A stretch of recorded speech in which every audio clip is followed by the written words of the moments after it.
Good evening. Welcome to Soundtracks with Birdman. Tonight, John Williams' month concludes with Minority Report.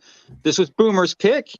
Boomer with me as always, and special guest, Jeff Commings, who did The Baton, a John Williams musical journey. If you have not listened to it yet, I strongly encourage you to binge all 100 plus episodes as soon as you're done here. So, cool. How are you tonight, Mr. Jeff?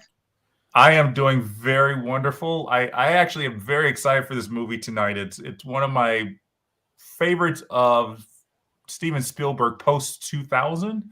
Okay. And I find myself, if I ever am in a mood for some weird futuristic movies with metallic spiders and flying people, I usually come to this one. Okay. You know, this is I always find there's certain John Williams scores that I get and I listen to it. And I'm like, okay, whatever, and I shelve it, and then I'll come back to it years later and I'll find a new appreciation for it. And that happened with this score, but it hasn't happened with this movie. It's not my favorite movie. Interesting. Okay. What about you, Boomer? You picked this out. So. I picked this because I do think this is one of the best Spielberg movies, at least of this century. I remember when it came out. Well, no, I've liked other movies that he's done, but okay. I kind of feel Philip K. Dick adapting Philip K. Dick is tricky, and I think he did a very good job here. Not that I've read the story, which I need to, but no, I enjoyed it. It's this. I almost want to say it almost felt a little out of Spielberg's, what do you call it, like the usual type of movie he does, but I thought he did it masterfully. It kind of more suspenseful. I mean, he's done obviously suspense movies. I mean, Duel, Jaws, but I don't know. It's this weird dystopian future movie, and I grew up on dystopian future movies back in the 80s when you had stuff like Running Man and Total Recall, and which we've done on this channel. We did Total Recall last year, and I don't know. I kind of like it. I kind of like looking at the future as, maybe not so bright, but it's not also. I also don't feel like the future in this is beyond hope, though. You know what I'm saying? If that makes sense. Yeah.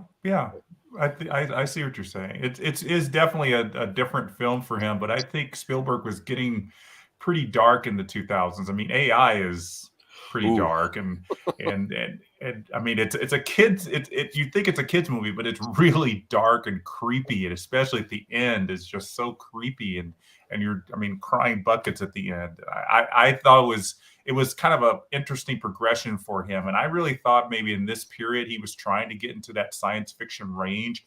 I mean, he did War of the Worlds, I think, the same year, I think. So he was in this science fiction mode that he could. I think everybody had been really looking for him to really delve into pure science fiction. So it took him a while, but I was really pleased that he was doing this one. And I really like Philip K. Dick stories. I remember reading them when I was younger. And I didn't remember a lot about Minority Report and the story it was based on, but I remembered some bits and pieces. And so, there were some pieces I was like, oh, yeah, I remember that. And then, of course, with Hollywood, they take liberties and, they put in some different scenes. So I was like, oh, that's interesting. I don't remember that from the book, and it may not even been in the book. But I think that's what made it interesting for me. It was basically like throw out the book and let's just have this movie that's with the skeleton of Philip K. Dick's novel. Kind of like Blade Runner. Blade Runner veered off a bit. Yeah. But, it really did. I still love Blade Runner, don't get me wrong. And Scanner Darkly, like I said, I was telling Bourbon about that. I thought that movie was fairly close to the book. I mean, it had to skip over some things, but that was fairly close, surprisingly, to that book. It's funny. I remember I actually listened to the audiobook of Scanner Darkly, and Paul Giamatti did the reading for it, which was fascinating. He was a good reader for that book. But okay. Well, let's start the film. This is kind of like a long one, about 2.5 hours. Yeah. All right. Okay. So if anyone has to get up and leave, just let the movie play, I guess, and we'll let me hit the right. They were trying to find the right button. I know I'm offline. All right. Okay. Hit. I'm sorry. I downloaded this on the tablet because it took so long to buffer. Here we go. All right. You got it all set up? Just about. Okay. Okay. You all right? All right. Yeah, I'm having a boomer moment. Okay. I have the DVD. I've been debating if I should upgrade to Blu-ray for this one, though. I heard the Blu-ray got a really good reviews. But okay, y'all ready? Let's do this. I can't wait. Okay. 3, 2, 1, play. I got the little moon in the water. Yeah, it's the old DreamWorks logo, and it's interesting. You see all this stuff that's not typically in the DreamWorks logo, all that waves and whatnot, right, or whatever that's supposed to be. Do they take it out? I don't think that's normally it's in for the this logo. movie. Yeah, it's for the movie. Yeah. Oh.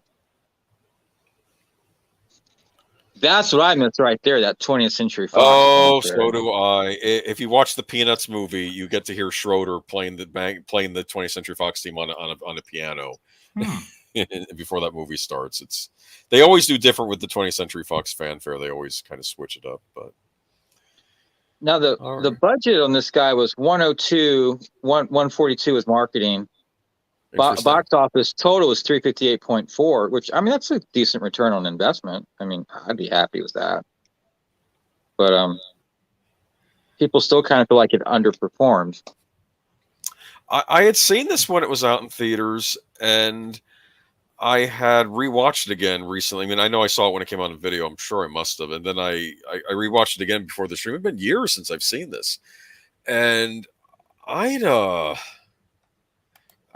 hate to say this. The first thing that popped in my mind was, remember when blockbusters used to be smarter? And it sounds so condescending, but this movie does make you think. And this is a big deal summer blockbuster movie. This is not. Yeah. I think that's what made me like it, is because I had to actually think. Yeah. It wasn't just like being spoon fed. I mean, I'm listening to the arguments about pre-crime, and I'm going back and forth through the whole movie. And I know I shouldn't be, but it's like.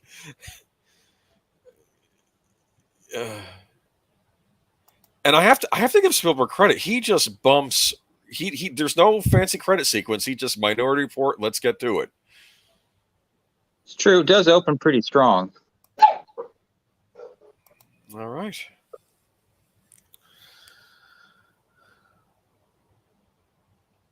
I just love that. Gosh, the visuals on this movie. Yes. Visuals are very good. They are. I'll give it that. Like, I can't quite point out what I'm seeing exactly here. This has kind of, I don't want to say like a washed out look. It's very blue. For some reason, I think blue when I see this movie. Well, this is something that Kaminsky did. You know, this is the Kaminsky look after, you know, from Saving Private Ryan forward, was washing things out, you know, and really those kind of smoke shadows, smoke silhouettes that we'll see a lot in this movie. Yeah, it makes it look kind of like it makes it look like a film noir. It's not clean. Yeah. In fact, I've heard this movie described as a future noir. That's what they called it. Like, yeah, this is. Trying to think that actor's name. He played Eugene on The Practice for many seasons. I can't remember his name either. Yeah, but great ensemble cast in this. Yeah, but after probably about once he's convicted or once he's accused of this crime, they kind of go away. Yeah, that's true. See them more. Yeah, I would have actually almost. It might have been interesting if they just done a movie about him solving pre-crimes, but of course, we do get this nice intro sequence which shows them doing what they do with this police unit.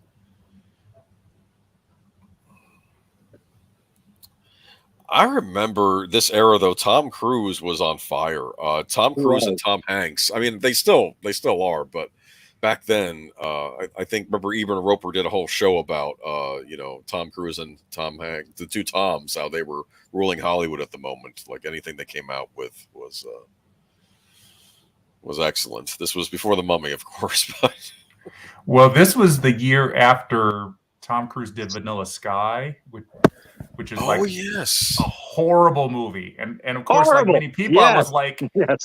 okay, Tom Cruise, it'll be good. And I just was bored to death. I really wanted to walk out of it, but I'm like, it'll get better. It's Tom Cruise. But oh my gosh, it was one of the most boring Tom Cruise movies ever.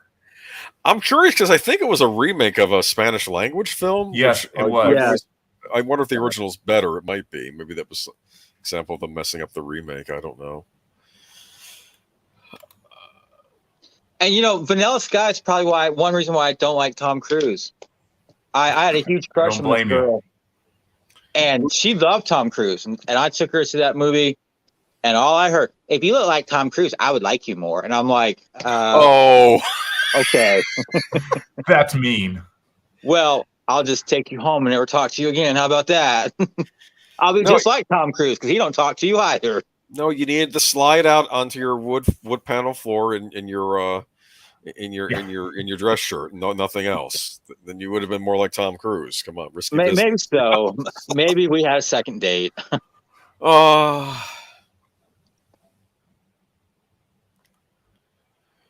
And just so everyone knows, there is the complete score available from La La Land. Yes, still available. When did that come out? Is that did they just it was just last year? Okay, last year, I think. Okay, yeah.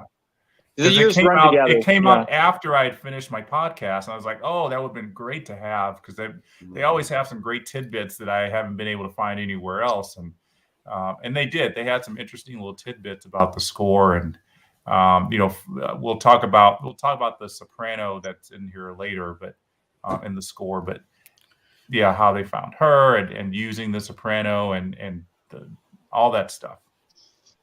It's a really good, and it's very clean. It's much better. It was a much better musical presentation than the actual first release of it. Yeah. So although I do wish they would have included that as well, but then that would have given us a 3-disc set. But I mean, I think most people still would have bought it either way. Yeah. Yeah, and I have to tell you, I think people have been rather harsh on the score, at least from what I've read. I mean, I'm trying to think what they said. I was looking up some reviews before the stream started, and hold on. Andrew Grenade, music critic, said that Sean's theme was the only thing that was recognizable as John Williams, which I disagree with. No, he's got a point. You think so? He's got a point. Yeah, he's got a point. It's the only thing that's like lyrical in this movie. But, if you just know anything about John Williams, you know that that's not really true. Yeah. I mean, I can understand his comment there. Over on filmtracks.com, there was a buy it and avoid it. Buy it if you have no qualms about John Williams looking for inspiration in the noir scores of yesteryear for a futuristic thriller, even if that technique yields much less interesting than it could have been. Yikes. Avoid it, especially on the longer album option if you purchase Williams scores simply for their harmonic resonance, because Minority Report is short on thematic appeal and long on dissonant suspense. Yeah. Of course, I heard that, and I'm like, I like dissonant suspense. That's just me. I like I said, it's not me saying it. It's just I pulled up some random reviews, but like, okay, so you got this, and you got War of the Worlds, and you got AI, all in the 2000s. No, you had the Star Wars movies too. He was working on those. Yeah, I know, but I'm not counting those in this list. And they're all just kind of different for John Williams. Very different. Very, very different. But still, I mean, I think that's, well, I don't know. I have some thoughts about John Williams post 2000, but I don't want to. I could talk about the whole length of this movie, but basically, that's fine. I think the movies themselves changed, and the director's thoughts about movie music changed, and he was required to really change the way he wrote music, especially with Spielberg. Was like wall-to-wall music. If you know what wall-to-wall music is, like from the first frame to the last, it's music, and you're just trying to fill things with like music that you don't really need, but you're just writing music, and it doesn't help your creative juices when you're just putting in notes just to make sound. And so I think in many ways, especially the Star Wars prequels and even some of Spielberg's movies in the 2000s with Williams, I could see why people are saying there's not much there. It's not much John Williams that we know, because he wasn't given the opportunity to be inspired. He was just like, let's just fill this movie with two hours of music, not let's try to make the music sing to us. And also with this film, he got it kind of late in production. He didn't have as much time. It was a little late, and he was doing Attack of the Clones at the same time, and he was kind of doing Harry Potter and the Chamber of Secrets. So yeah, he was a little rushed this year. So I just buffered a little bit. I just want to make sure, where are you guys? I just want to make sure I catch up here. 10, 15, 16, 17. Yeah, Got 10 it. minutes, 17. Yep. Yes, the jilted husband is walking back into the house. Yeah. This is tense. And this is stupid. You think you'd have your boyfriend come over a little bit later. Well, you know.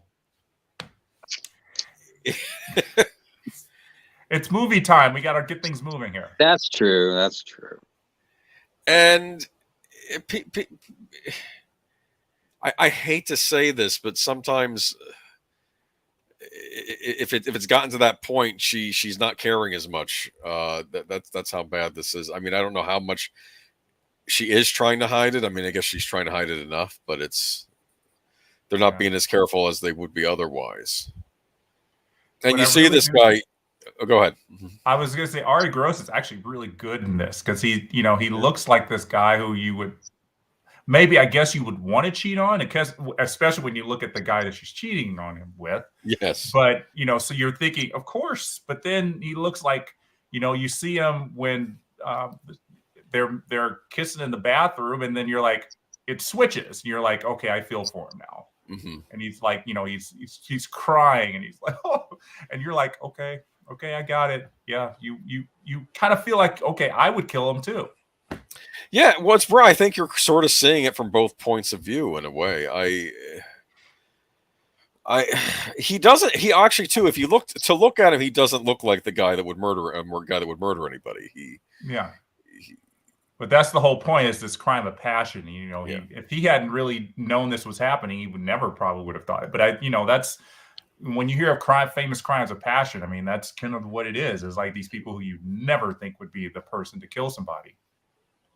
But I got to tell you, John Williams' music right here, because it builds up the intensity of the fact that we know he's going to kill these people or attempt to kill these people. I mean, the music, it's kind of this low rumble for a little bit. Love it. I just love it. I think this right here sounds very spot on Williams to me. I would spot this as Williams. Gosh, I love the build up to this. Oh, yeah.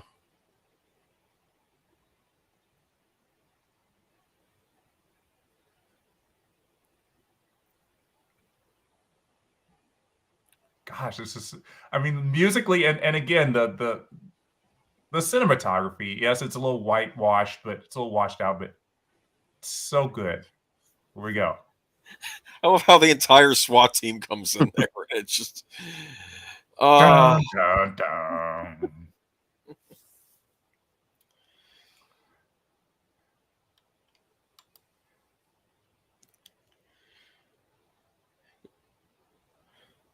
It's funny, when I was looking through old reviews of this movie, I found one of your reviews, Jeff. From 2002? Yeah, I think so. I could read it to you if you want. I don't want to put you on the spot. I don't have to. I probably didn't write it in 2002. I probably wrote it after. Did I write it in 2002? Maybe you wrote it. I don't know. You had mentioned how you wanted to see the movie first before... hold on. I think I have it here somewhere. Hold on. Let me see. It was probably a review of the score. And yeah, while you're looking it up, I always watch, especially when it's a John Williams score, I always watch the film first. I don't get the soundtrack and then listen to the music, especially because sometimes they give away the plot in the track listings. But sometimes also because I want to be surprised with the music. I don't want to be like, oh, I can't wait to find out where this musical moment happens because it's my favorite musical moment in the score. And then I'm like watching the film waiting for this musical moment. I want to be introduced to it in the movie as it's intended. Yeah, I have your review here. Let me see. You start out, what a fantastic movie, both in front and behind the lens. I couldn't think of one scene that amazed me more than another, which says a lot about Spielberg's devotion to this film. On the Cedar review, as usual, I waited until after I saw the film to listen to the score, and after seeing the film, I couldn't drive home fast enough to hear the music again. A major highlight in the film and on the CD, the spider scene. From the second these creepy crawlers are introduced, Williams gives us a very intensive motif that doesn't give up until the final moment of the scene. Thankfully, that theme gets a reprise in the end credits, which is track number 1 on the CD. Okay. And the theme for Anne Lively brings a human quality to the score, and I enjoyed every moment it appeared on film and in the CD. Okay. Yeah. Yeah, so I probably wrote it for the John Williams Fan Network or something. That's like the one. That's the one. Yeah, definitely. Yeah. I when we get to the spider scene, you'll see me. I'm just gonna be grinning from ear to ear because that's the way I was during the scene when I first watched it. I was like, okay, this movie's great, and then all of a sudden the spiders came out. And I was in love with the visual of the scene, but the music of the scene was just like I wanted to just be like, okay, this is John Williams, everybody. This is why I love him. I just wanted to stand in the theater.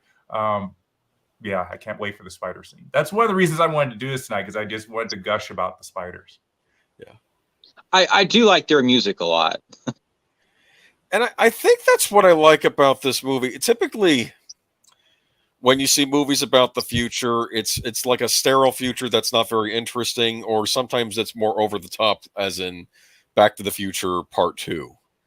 And this, I think, in some ways marries the two, because you do have some of the outlandish stuff, like them scanning and saying, "Oh, would you like to buy this car today?" And the person's the AI thing is speaking his name or whatever, and just you have rocket packs in it, but nothing shows up. He's not in your face about it until he has to be. I guess that's my point. Mr. Steven Spielberg. So he's on the street now getting his drugs, right? Yep. The one-eyed man is king. Okay. Yeah, that guy's kind of creepy. Yeah. And I'm wondering, did he sell his eyes for money? Well, so we find out later that's what they do. And so, the whole time you're like, what in the world? So, the eyes are like the big thing in this movie. That's how they know who you are. Forget cell phones. It's your own eyes. Yeah. And I kind of like this futuristic technology. And I really like the cars. They're on these kind of, I guess, magnetic tracks. That's so fun. Interesting. Yeah, I remember that. So as you see in this apartment, I mean, it's lived in. It's not, I mean, futuristic apartments we see in like these movies or stuff, they're so clean, pristine, and just cold. This, I mean, it looks lived in. It's dirty. You see onion rings, those onion rings. I mean, it's you feel like you're in an actual world, not some made up world. And a cereal box with moving objects on it. That's pretty cool. I really want one. But then, of course, I'd probably be like him. I'd be annoyed with it. Like, shut up. He just tosses it. All the little details here. Yeah. He's living the dream. I don't know about that, Boomer. No, and of course, this is another thing where I'm telling you, it's William Hurt looking at the photo of his kid. That's what I'm getting a call back to that almost. Yeah. Well, see, I don't know if you guys really know the connections to what the big connection with Steven Spielberg and all of most of his films is, that whole father-son connection. Right. And I think he's always had, because his parents divorced and he lived with his mother most of the time. Spielberg's always had this desire in his movies to feel like he's reconciling with his own father. I think he said that before. And so you go back to like Jaws and you go to especially Close Encounters of the Third Kind, which is his first real movie where there's a father who's not really great with his kids and is a idiot going off to space, doesn't even say goodbye to his kids. But anyway, a lot of his movies, you feel like there's this, especially when there's a big, strong lead male character, it's usually a father or a father figure, like Saving Private Ryan. Tom Hanks is a father figure, but he's trying to connect with these guys in a way he can. And the whole movie's about a father grieving over his son, and I instantly picked up on that, and I think that was the big connection with me, and why I really like this movie is it was another way of Spielberg telling the same story that he's been telling of him trying to, have a redeeming father figure in a movie. Mm-hmm. And it's kind of what War of the Worlds is too. Oh yeah, it's big time. Yeah. He's trying to, reunite and with his kids, and big time divorce, and I think even by the end, I'm not sure if he's reconciled with them, because they run away from him to the mother. But I think in a way they do. I like this technology, I have to say, of being, this is kind of like the same as putting in an old, projector and projecting it on the TV on your wall. It's, you got this 3D memory. Yeah. And obviously this is some form of home movie he was taking, right? And at the time, and it's just. And you have Sean's theme in here. It's kind of the family theme. It's really beautiful. And it's not even orchestral. It's electronic. I mean, basically through synthesizer. It'll come more orchestral and beautiful later, but with the electronicness of the scene, it really is. It's still very haunting, I think. All right, so we're getting to the cars. I love this. Next thing. We should have cars like this now. I think that would be cool. It's so cool. It's just like you sit in your car and you say where you want to go and look at it. I mean, they're not flying. That's the big thing, is like, every futuristic movie wants to have a flying car. We're like, they're not flying. They're just on this magnetic track. That's more realistic to me. I don't want flying cars anyway, because think of all the accidents that happen in my state. Second worst in the Union, but I imagine if their cars were flying, that'd be even more dangerous. I'm sure. Yeah. Maybe we're better off just leaving it to the professionals. But yeah. Max von Sydow. Big Al's in the house tonight. He says he never saw Minority Report. I'm kind of surprised that Big Al. I thought you'd seen most every movie. It's a great Steven Spielberg movie, and it's it was a nice surprise that summer. I remember when seeing this. God, this is a great cast on this. Yeah.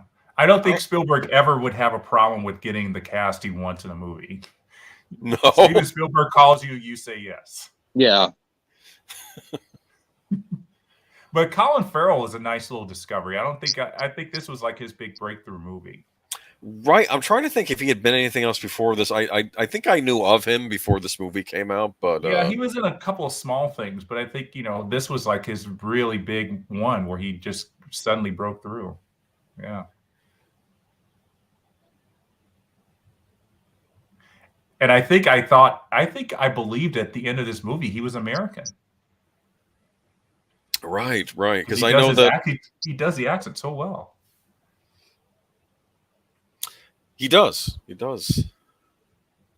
He's Irish in real life, is that right? Yes. I remember he was having Oliver Stone was interviewing him and Angelina Jolie when they were doing the Alexander movie, and he kept saying that he kept calling Colin Farrell. He says, "Oh, you have that Irish melancholy." That's what he kept saying about him. I don't know.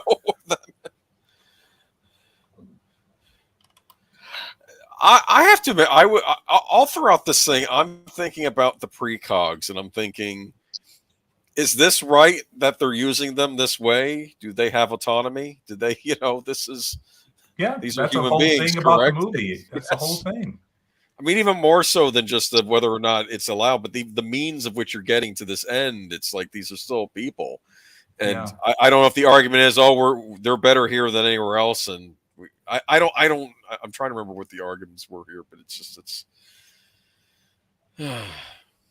they just had they had the gifts that because their parents were so doped up, they guess they developed these gifts. It wasn't really explained, but kind of develop these maybe gifts and just were exploited. That's all. I don't know. Maybe it's like, this is like an institution for them. We're the only ones can properly take care of them. Maybe that's Right. maybe that's the excuse they use. Yeah, because of course we'll see later how they are out in the open, and it's not a pretty sight. But Right.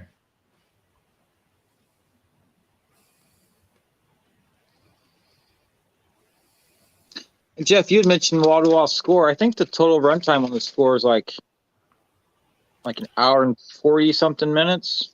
Yeah, there are some moments of silence, but not many. I mean, I guess they're Not a lot. not, you don't. There aren't many times where I feel like, oh yeah, there's no music right now.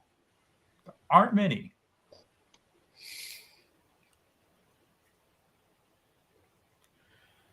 We're coming to actually one of my favorite, one of my favorite moments in this movie. But this is actually kind of this nice little this conversation that they're going to have about, how this is like religious in a way. Huh. That they're tampering with fate and God, and God's the only person who can know the future, kind of thing. Right. They're like priests. It's a very interesting discussion that you don't really get in a summer blockbuster. No, yeah. I mean, knowing it's a very weird thing to know the future. I think it's forbidden in Old Testament. It's like you're not allowed to, unless God Himself reveals it to you. I think that was the whole thing. Yeah, you're not allowed as a person. The whole film kind of does tackle the whole thing about free will. I mean, you could change your mind in a split second, but they're not giving you. If you knew your future, would you follow it? Yeah, that's the weird thing. Yeah, because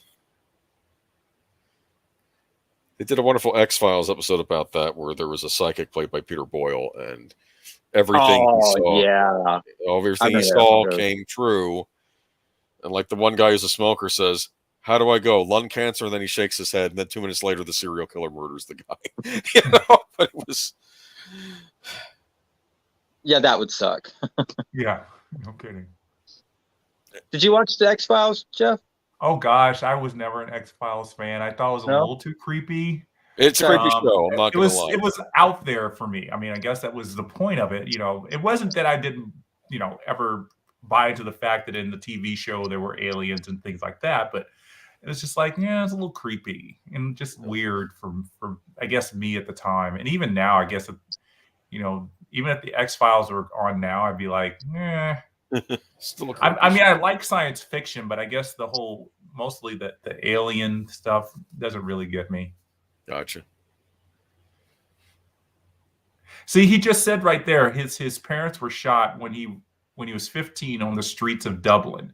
So it means he grew up in Ireland when he was 15. So he would have developed already a heavy Irish accent. I'm wondering, when he moved, obviously he moved to the United States, how he got, did he get rid of it quickly or what? It just kind of interesting. He could have worked on it. Some people do that to acclimate. I remember one of the actors on Frasier who played his dad on, Frasier Crane's dad. Yeah, he's an English actor, but he purposely, when he moved to America, wanted to speak with an American accent. He didn't want to keep his English accent. So maybe that's the case with this character here too. Yeah, you may be right.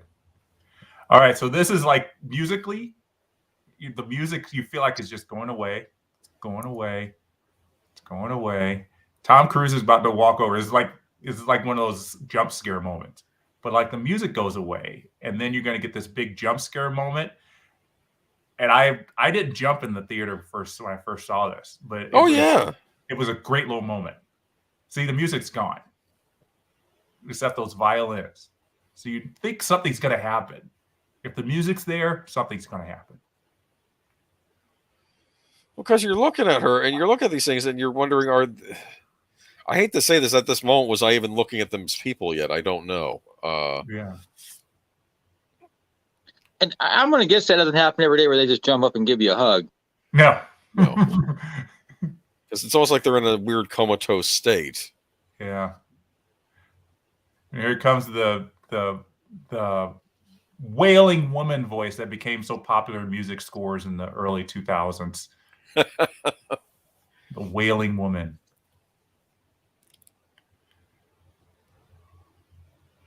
I've always kind of blamed that on Hans Zimmer with Gladiator, but Yeah, he started it, and he got an Oscar nomination for it. It really, everybody talked about it from the movie, but he's the one who started it. He's, I curse him for doing it, because every time there's a wailing woman, I'm just like, why? But in this movie, it actually makes sense. It really does, because it's the voice of her dead mother, I think. Yeah. It's the cry of her dead mother. I immediately made that connection because it always appears with her. Tim Blake Nelson. I love Tim Blake Nelson. Oh, I'd recently seen him in Old Henry, a Western that was recently released. Very, very good movie. But yeah, he's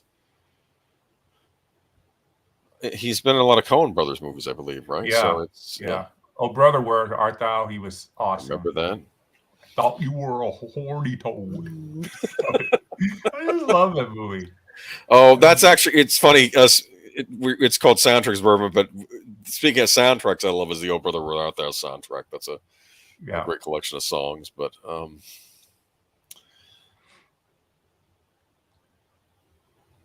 I've never seen that movie. Do I need to watch it? Oh God, yeah. Just for George Clooney just hamming it up. I'm trying to think if there's a Coen Brothers movie I've seen that I haven't liked. I don't think so. I loved Hail Caesar. I still have to watch Buster Scruggs. I know he's in that. That's, I think, a Netflix exclusive. Yeah, that was. I actually loved that movie more than I thought I would. Yeah, all the Coen Brothers movies, they're all really quite interesting. And I'm really just, I really would have liked to have seen what they would have done if Ethan had gotten involved with the tragedy of Macbeth. But I love the tragedy of Macbeth, even without. Did you get to see it? Just Joel himself, he did great with it. No, did you see Macbeth in the theater? Or? Yeah. Oh wow. We didn't get it here in the theater. Oh, it was here at our little local art house theater, and it was really good to see it. I could watch it at home, of course, on Apple TV, but I don't know. It was a big screen, and I know it wasn't in widescreen, but it made the performances bigger and stronger than just watching on a little TV to me. Cool. Because I watched it again at home, and it was still a great movie, but I didn't feel like the tension coming through the screen as much as I did in the movie theater. I don't know. That's true for a lot of movies I see. Unfortunately, yeah, that can be the case. In fact, I remember once Ebert and Roper were hearing people complaining about Lost in Translation after seeing it in video. And they made a point that everyone they talked to saw it in the movie theater, loved Lost in Translation, but people saw it in video didn't like it as much, and they wonder if it was something about actually seeing that movie on the big screen that drew you in. But this was a great one to see on the big screen. I actually wish this would get a re-release.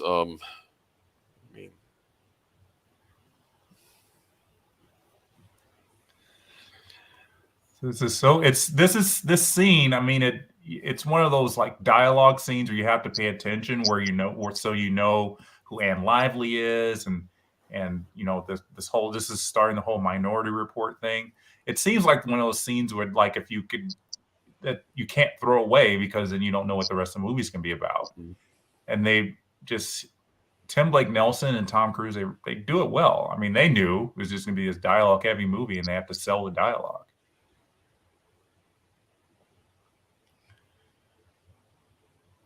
See, we got the wailing woman going on in the background there in the score. And it's just strings and her and this woman. I can't remember her name. Deborah Dietrich. Thank you. And it was I really I found that to be such a good choice, to have this woman, calling out from the dead, like, kind of like Hamlet's ghost, avenge me. Missing.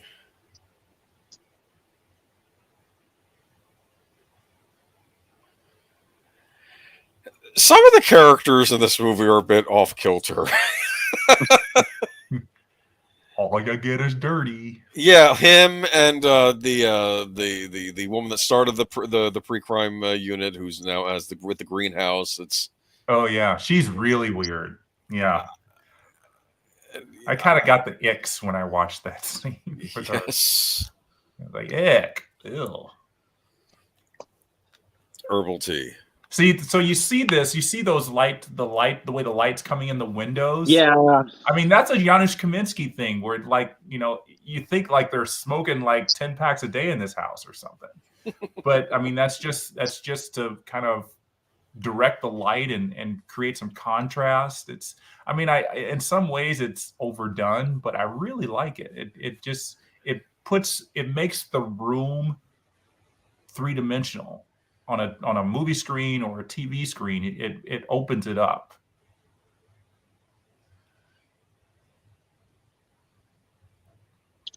Yeah, Max von Sydow was great. He was a great choice because, you know, he could be good or he could be evil. He's been both. Yeah, that's true. You know, he's caring for John, and you believe he's on his side, and well. So you ride that, and then, you know, you find out later that he's kind of not. Then you're like, oh, yep, that's Max von Sydow too. Well, it kind of comes as a surprise. I mean, I'll say this movie does keep you guessing because all we know, at least coming up soon, is that he murders someone, and you're wondering, is this a setup? Probably, but I think we also know, I think all of us in the audience maybe know what would set him off to maybe murder somebody, right? So right. This is right. But still, you're just like, who is this guy? Are they going to meet on the street? You don't know what the consequences are. True.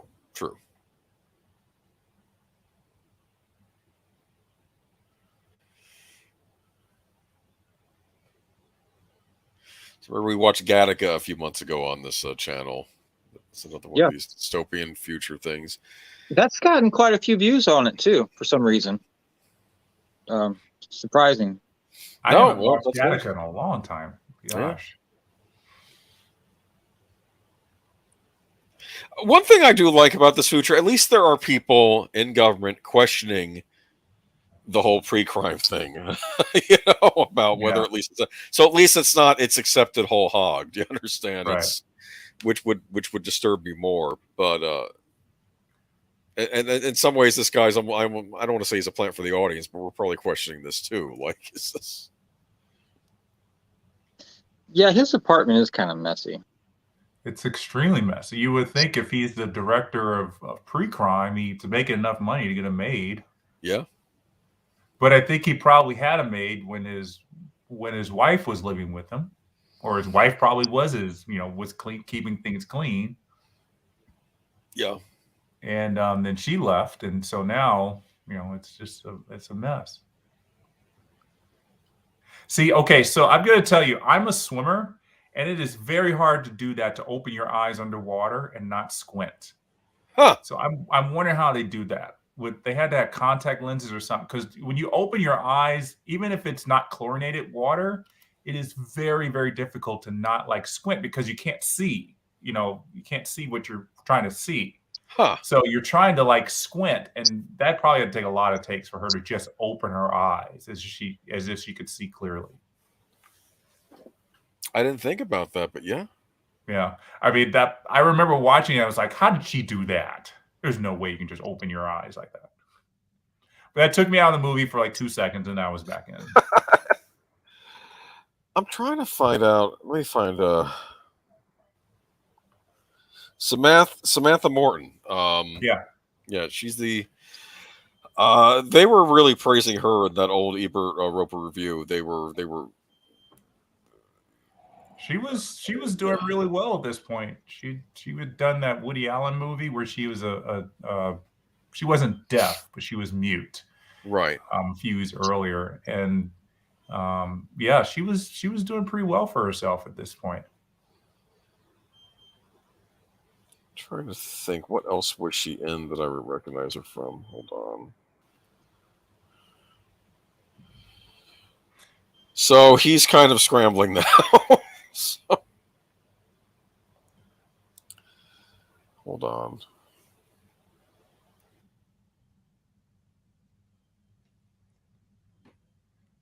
The classical music choices for this film, John Williams said he didn't have any input in those for the most part.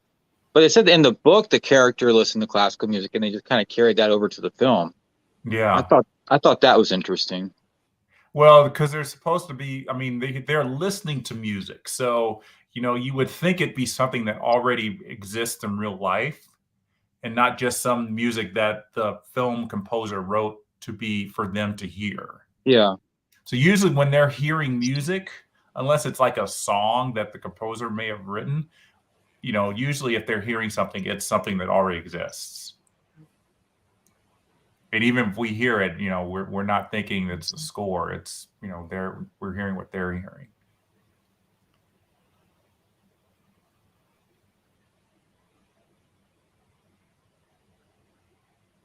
Uh-oh, it's him.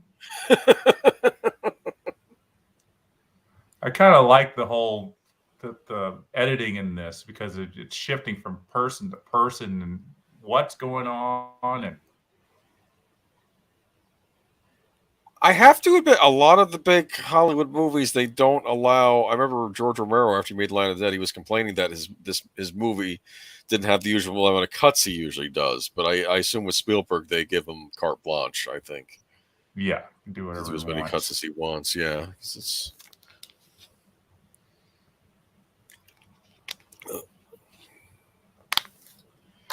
And Samantha Morton, she's still doing movies. Every couple of years she does something. It looks like she has a couple to be announced yeah, too. She's still around. Yeah.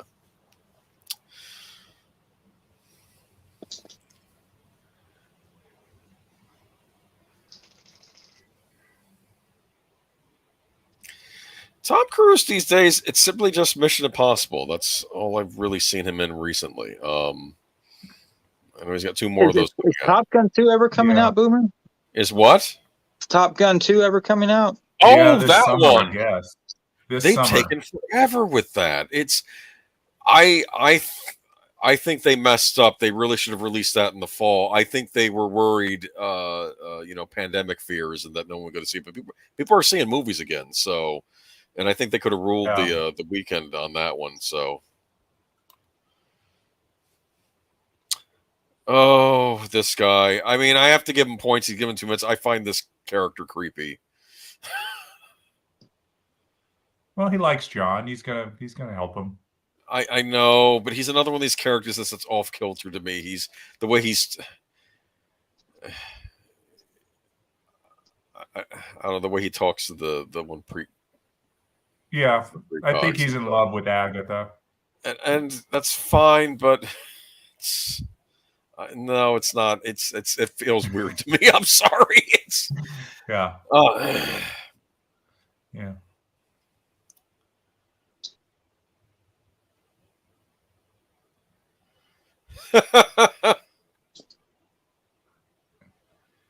I was really surprised when I watched this film because that's the Beretta 9000S, which came out. They produced it from like 2000 to 2006.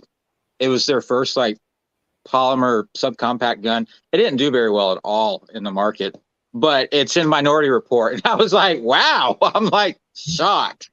Made a resurgence. Yeah, there you go. It's like when you watch Alien and they're not using touch screens, they're using keyboards and whatnot. Yeah. And I'm saying, well, yeah, because the buttons and whatnot made a resurgence in the future. Yeah, the music in this. I mean, I love the music for this. I mean, it's just driving strings because it's a chase, kind of a chase running scene. It's beginning the whole running thing. And I just love that. I mean, this is what people in the 2022 would love here is they could talk on their phones and not have to worry about driving their car. But I don't know where he's saying to go. I think because I think in this future you have to tell your car where to go. And is he telling them to go home? Because I think he would know that they would be there. Kind of weird. Oh, it's Utopia. Oh yeah. This is what you expect from a Spielberg movie. At least this kind of movie. And this chase scene goes on for a bit. It doesn't really let up. It's I could argue a lot of the movie is a chase sequence, but there are breaks in between. But it's. I just love this part. This is cool because all of a sudden he's going to drop, and I was actually in the theater. I was like, "Whoa!" He like drops down. Whoa! And you're just like, you get this vertigo because you're like, oh my gosh, you did not expect that. Was there? This wasn't shot for IMAX, correct? I don't know. I don't think I saw it in IMAX. I know I didn't, but it would have been curious. Probably if this not. made. Yeah. I don't know if, to my knowledge, I'm not sure if Steven Spielberg has ever done an IMAX format movie, but this would have looked pretty impressive in IMAX, though. Oh yeah.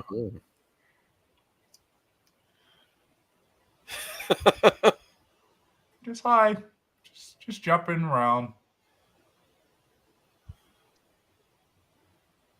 To get off our car. Jumps into the. I don't know if you call this a yoga session or whatnot. That's what it looks like. Yeah, yoga fusion, whatever they're calling it in the future.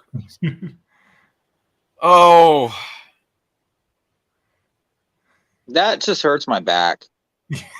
When you do that on your own, yeah. Yeah. I know I could not. I have to stretch for a few minutes before I can do that.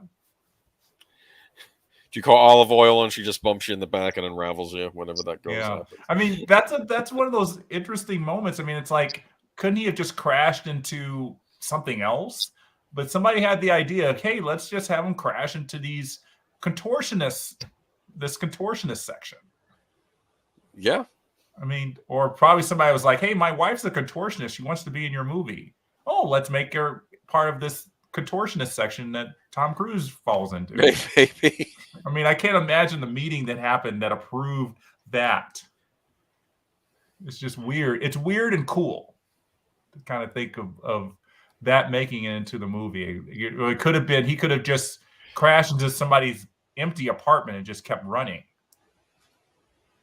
Yeah, that's true. But again, that might have been the cliche, and I think Spielberg was trying to avoid that, right? I mean, I love this. This is where you start to realize, you can't escape technology because your eyes are there always. Hey, John Anderton, you could use a beer. I love it. Oh, that's worse than like Google suggestion ads. Yeah.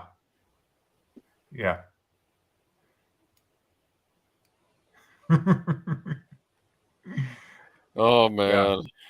I mean, there's no way to escape it. I mean, they're like you even, and you'll see later, because I actually remember thinking this is like, if you close your eyes, do they know where you are? But yeah, you'll see on the subway, like somebody's not even looking at the thing and they recognize her. Like it's like she's looking down and they still identify her. They call it idented. Okay. Yeah.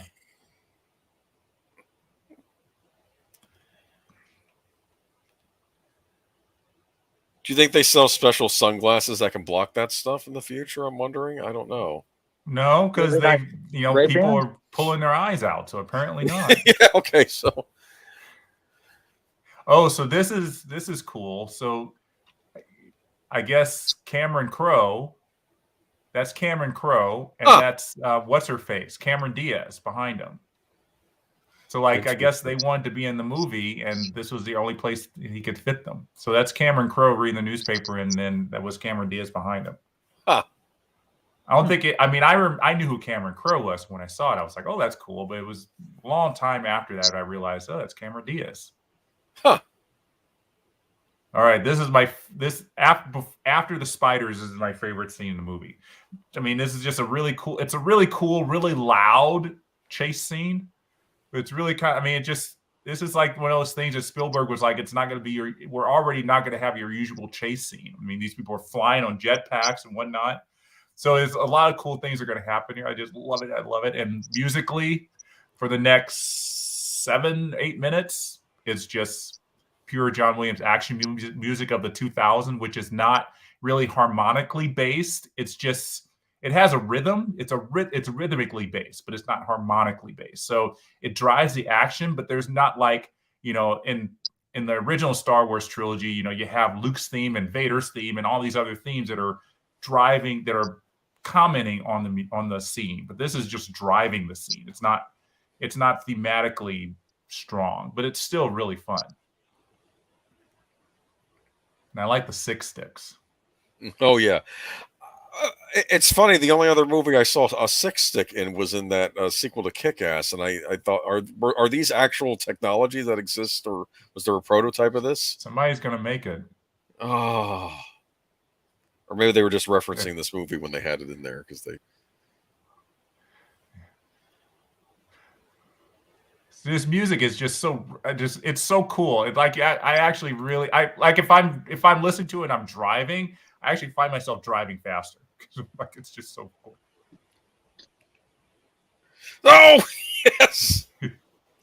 And it started like the same way the tank chase in Crystal Skull started. That split second little that thing.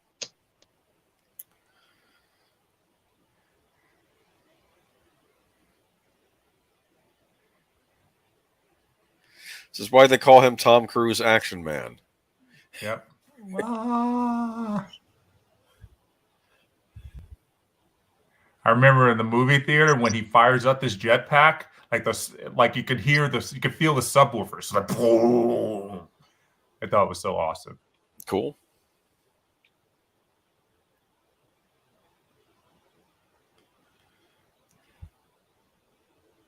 Those trumpets are having fun.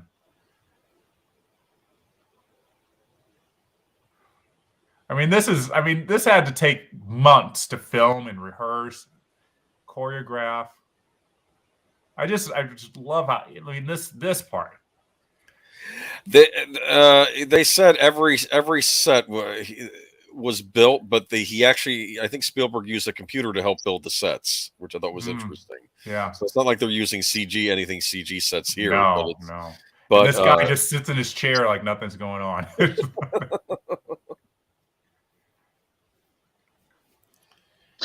I wonder why this didn't get an Academy Award for visual effects. It just got it for I think sound effects editing. Yeah, just sound effects. And then what one? Oh.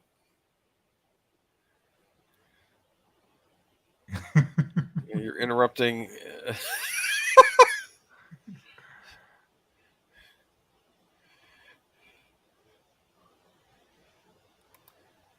And it has a John Williams ending. Just awesome. Go to sleep. Okay.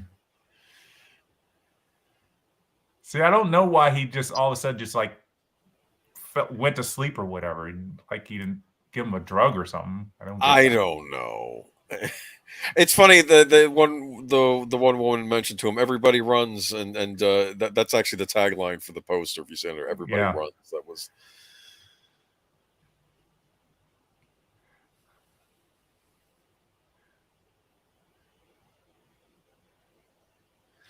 But it's not like it's everyone chasing a Spielberg movie. Like these aren't really bad guys. The people going after him. No, they're the government. They're he's. They're doing their job. He'd be on their side if it was somebody else. Somebody else. If it was somebody else, he'd be helping them. Yeah. So it's. I do like these guns, though. I don't really know if they're supposed to kill you or not, or they just stun you. It looks like a blast. It's like an electronic pulse. I don't know if it kills you or if it's just supposed to knock you back. I'm not sure. Well, part of me wondered if it was like a burst of air or something, like some kind of sonic weapon. I don't know. Yeah.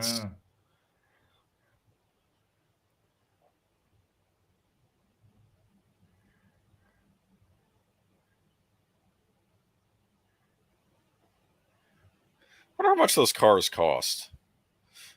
That's what I'm wondering, Chris. I don't know what the inflation is like in the future, though, right? But this is is it 2050 something? Is that what's supposed to be? 2052. 2052.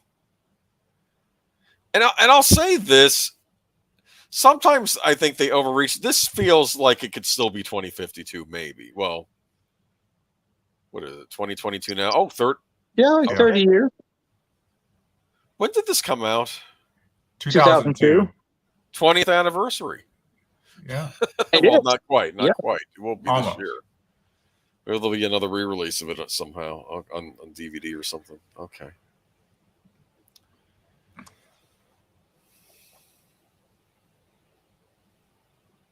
No, I remember. This is actually I really kind of like this fight scene because just between the two of them when they were on that rafter. But I mean, even now, just they were fighting in the car, and there was the danger of them being crushed by the robots or whatever.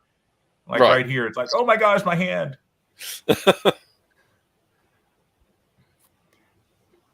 Well, I'm almost getting fugitive vibes from this whole thing too.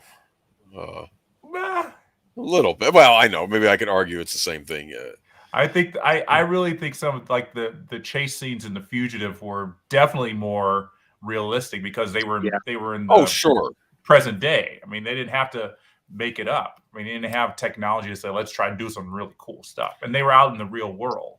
No, I meant like character-wise between the two. Oh, the yeah. Hunter and the Hunted. That's what I was thinking. But yeah. It's it was give the audience what they want, a big Tom Cruise stunt scene. Mm-hmm. I like this. He looks up and he's like, gotcha. See you later. I like that car. This is kind of invented to have him be able to escape in a car that was built around him. That is kind of cool. Think about it, though. These cars, when they're in the major metropolis, they are carried along on magnets, but can you still drive them out in the country? Yeah, because you're driving on a road there. Yeah, so there's actually a logic to that. Think of all the congestion of traffic in cities. You could eliminate that, maybe eliminate accidents if you had those magnetic roads. It's Then you have people like Lois Smith, who lives out in the middle of nowhere or lives out in isolation, and you have to get off the magnetic road to find her. Yeah.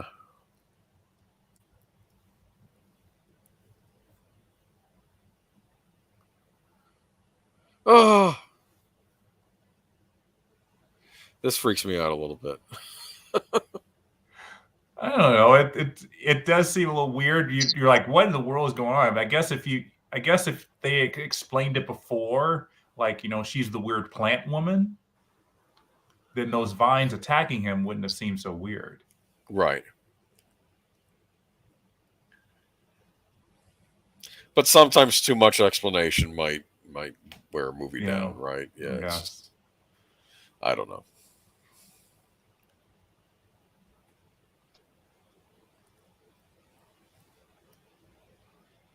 Zootopia, have you seen Minority Report before? Are you still in the chat? Let me know.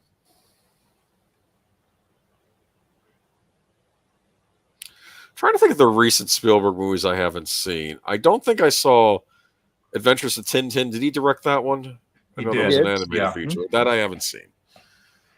He did. It was a good one. I thought it was good. I think it was the problem with those motion capture movies, guys, is they look so real that you're kind of wondering. I mean, it's kind of, what is that? The uncanny reality, I think is what Uncanny it's called. Valley, that's what they call it. Yeah, Uncanny Valley, where it just looks so real that you think you might as well, why didn't they just film it live? I mean, it's not like some of the scenes, I mean, this was 2007, 2006 or something like that. Right. And by then they had the technology to film movies in live action and with some good CGI. I mean, Lord of the Rings, for example. Oh, yeah. And I still don't know why he didn't do that one in live action, because it would have been just as good. And they would have had good makeup and everything, and it would not have been a problem. But it was still a good movie. It was a good story. I didn't dislike it. I didn't love it. Right. And actually, when I watched it for my podcast was when I first kind of was like, this is a pretty good movie. Okay. And I had seen, that was my third time seeing it, and I was like, I get it. I get it now. I understand it. Because I didn't grow up on the Tintin novels. Yeah, I know they're big in Europe, I think. They're very big in Europe. But I know we had some growing up. My brother really loved them. Mm-hmm. But I never read them, because I just thought they were, I guess I was trying to be older, and I was like, this is a kid's book. And they're like mostly just like, I guess they were like the early, I guess you can call them the young adult. It was like they started the young adult thing way back before it was a thing. Right. And if I had read it when I was a teenager, I probably would have liked it, but I never did. And when I saw it the first time, I was like, yeah, they're trying to make it grown up, but I just kept thinking it's a kid's movie.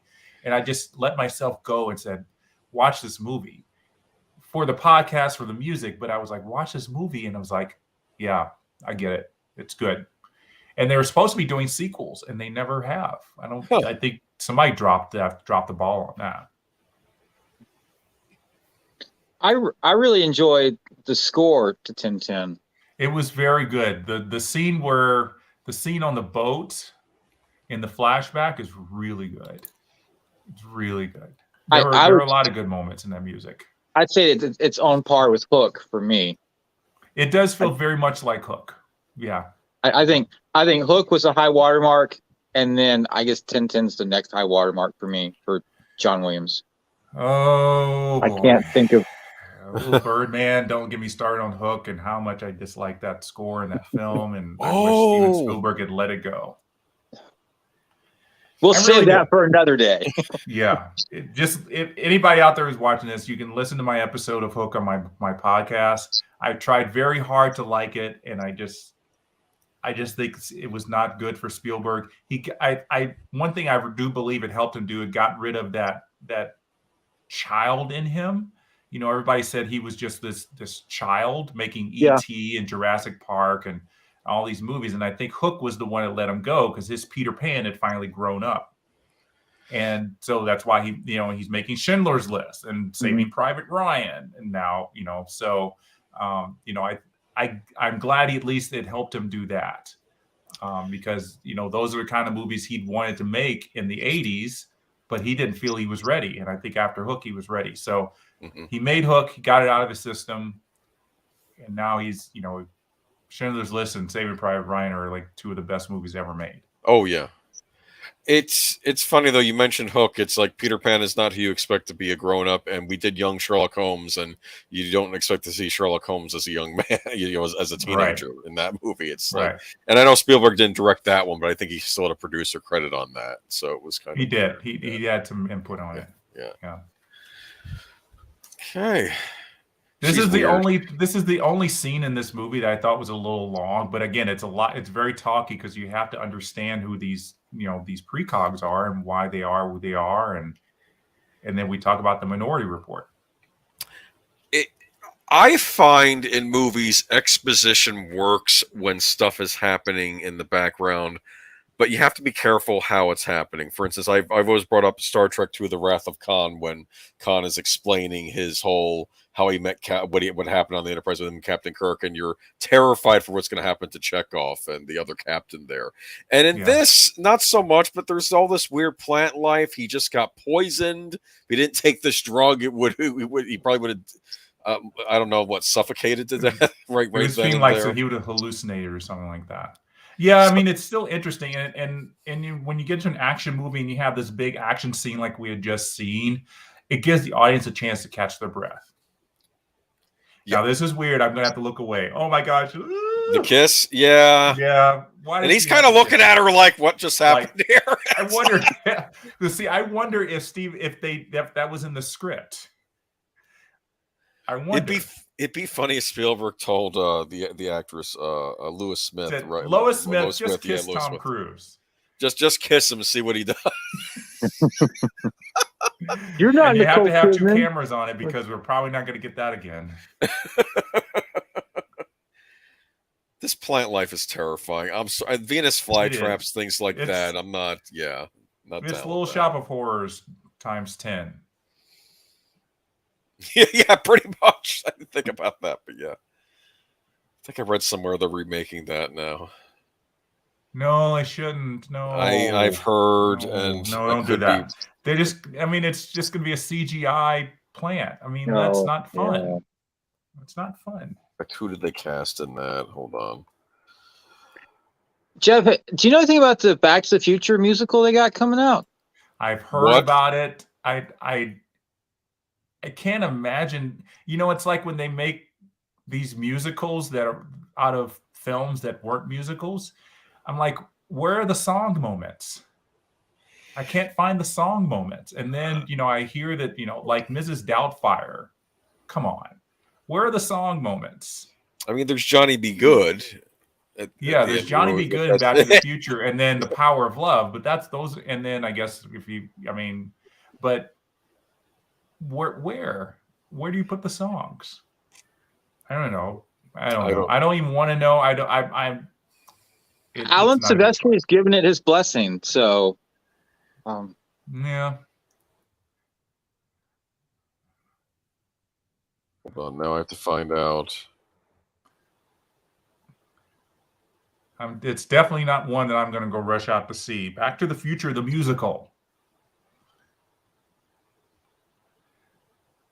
I mean, they probably will write some songs for the, in 50 style when he's in 1955, and then 80 styles when he's in 85. And that's a challenge for a songwriter, but I still don't think please don't do it. What about Minority Report, the musical? Yeah, Minority Report, the musical. What would they sing about? Who would be singing? I have eyes. I can see. No. Take them away. I guess everything can be made into a musical, but like a good musical. Exactly. One song would be "Everybody Runs," right? And it'd just be the people dancing around in the while he's running, he's singing "Everybody Runs." Okay, I heard a couple of my coworkers talking about. I think it may not be a movie they're talking about. That maybe there's a Broadway revival of Little Shop of Horrors happening, which would be fine. But I thought they were talking about revival's okay. Yeah, they still if it's on stage, they can't do CGI. Maybe that's what it was. Animatronic puppet. This is what it's supposed to be. So this scene is really kind of cool, but this is really kind of. It's this, It's not. He is being Spielberg is being kind of disgusting in this movie. In certain scenes, like you say that like he's done Schindler's List and he did Saving Private Ryan, but there's and he pulls a heart out of Temple of Doom. This is, all of this stuff is not that bad.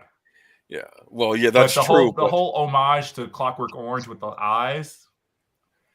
That was the only. I remember when I was in the theater, I had to actually look away because I really thought, how are they doing this to Tom Cruise? It was being done to him, and I'm like, I know they had to be very careful if they scratched his cornea or something. But I was just like, gosh, I just can't imagine that. That was the one thing I could not imagine happening to me. Have my eyelids held open.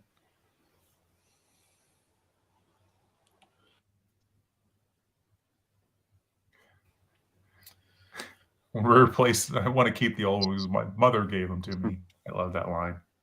Hold on, let me look up. I keep losing the cast on this. Hold on.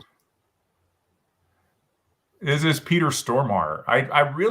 He's a Swedish actor, and he's been in a whole bunch of movies. He was in Fargo. Okay, he's had like maybe 10 words in Fargo. He was the guy who put Steve Buscemi in The Chipper. Yes, I remember. It's like, I want to go to Pancake House, remember? Yeah. He had like 10 words the whole movie. Yeah, he wouldn't talk like Steve Buscemi kept trying to make conversation about like Minneapolis and stuff. He's not having it. This nurse woman with the with the mole. Yeah. And cop in the field on Tom Cruise's ass. Hey, you're single. You and your wife are separated, right? I'm sorry. And I'm getting terrified when he's saying, you and I used to know each other. And I'm thinking, this is another one of these off-kilter characters where I'm like, I don't know what he's going to do. Yeah. Like, is this his chance for revenge against the guy that sent him to jail? Or is it just business? That's what you're wondering in the back of your head. All right. In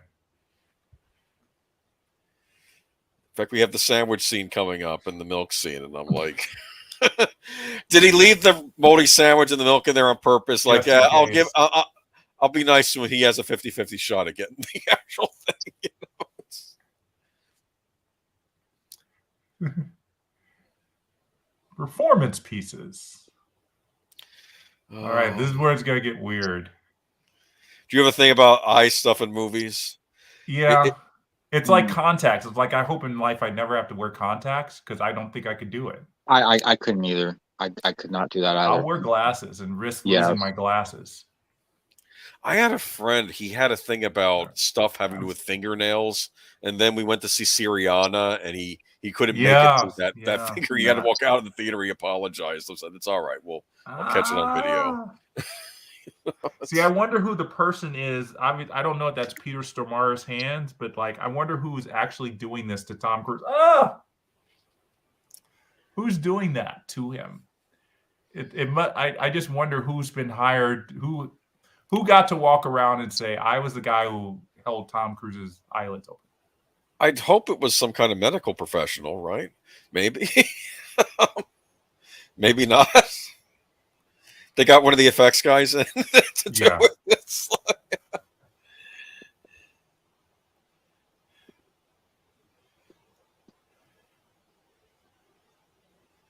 So creepy.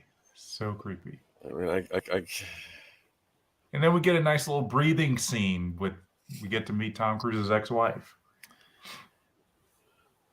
And I'll tell you this. Okay, so this is around the time that Toni Collette was really famous from The Sixth Sense. Okay, and when I watched the trailers, I always thought that the actress, I can't remember her name, who was playing Tom Cruise's wife, was Toni Collette. She looked a lot like her. And they didn't have a lot of shots of her in the trailer, but I was like, Toni Collette's playing Tom Cruise's wife? Okay, that's interesting. And then in the movie, I was like, I thought it was supposed to be Toni Collette. I don't know why it's a weird thing that every time I watch this, even I get a little glimpses of it being Toni Collette from that era. Yeah, I think her name's Catherine Morris. I'm trying to think what else I've seen her in. Was she on one of those cold case type series on TV? Yeah, she's probably on some TV procedural. Yeah, I think I've seen her on that. She was in I think she was in a movie where Jeff Bridges played the president of the United States. I think she was in that briefly. I'm trying to think what else I've seen her in. It's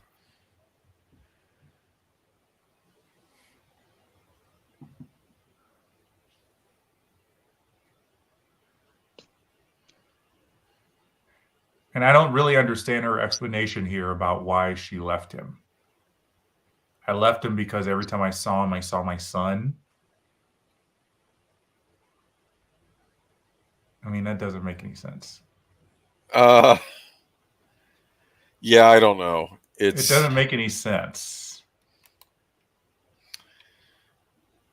I mean, maybe it would be something like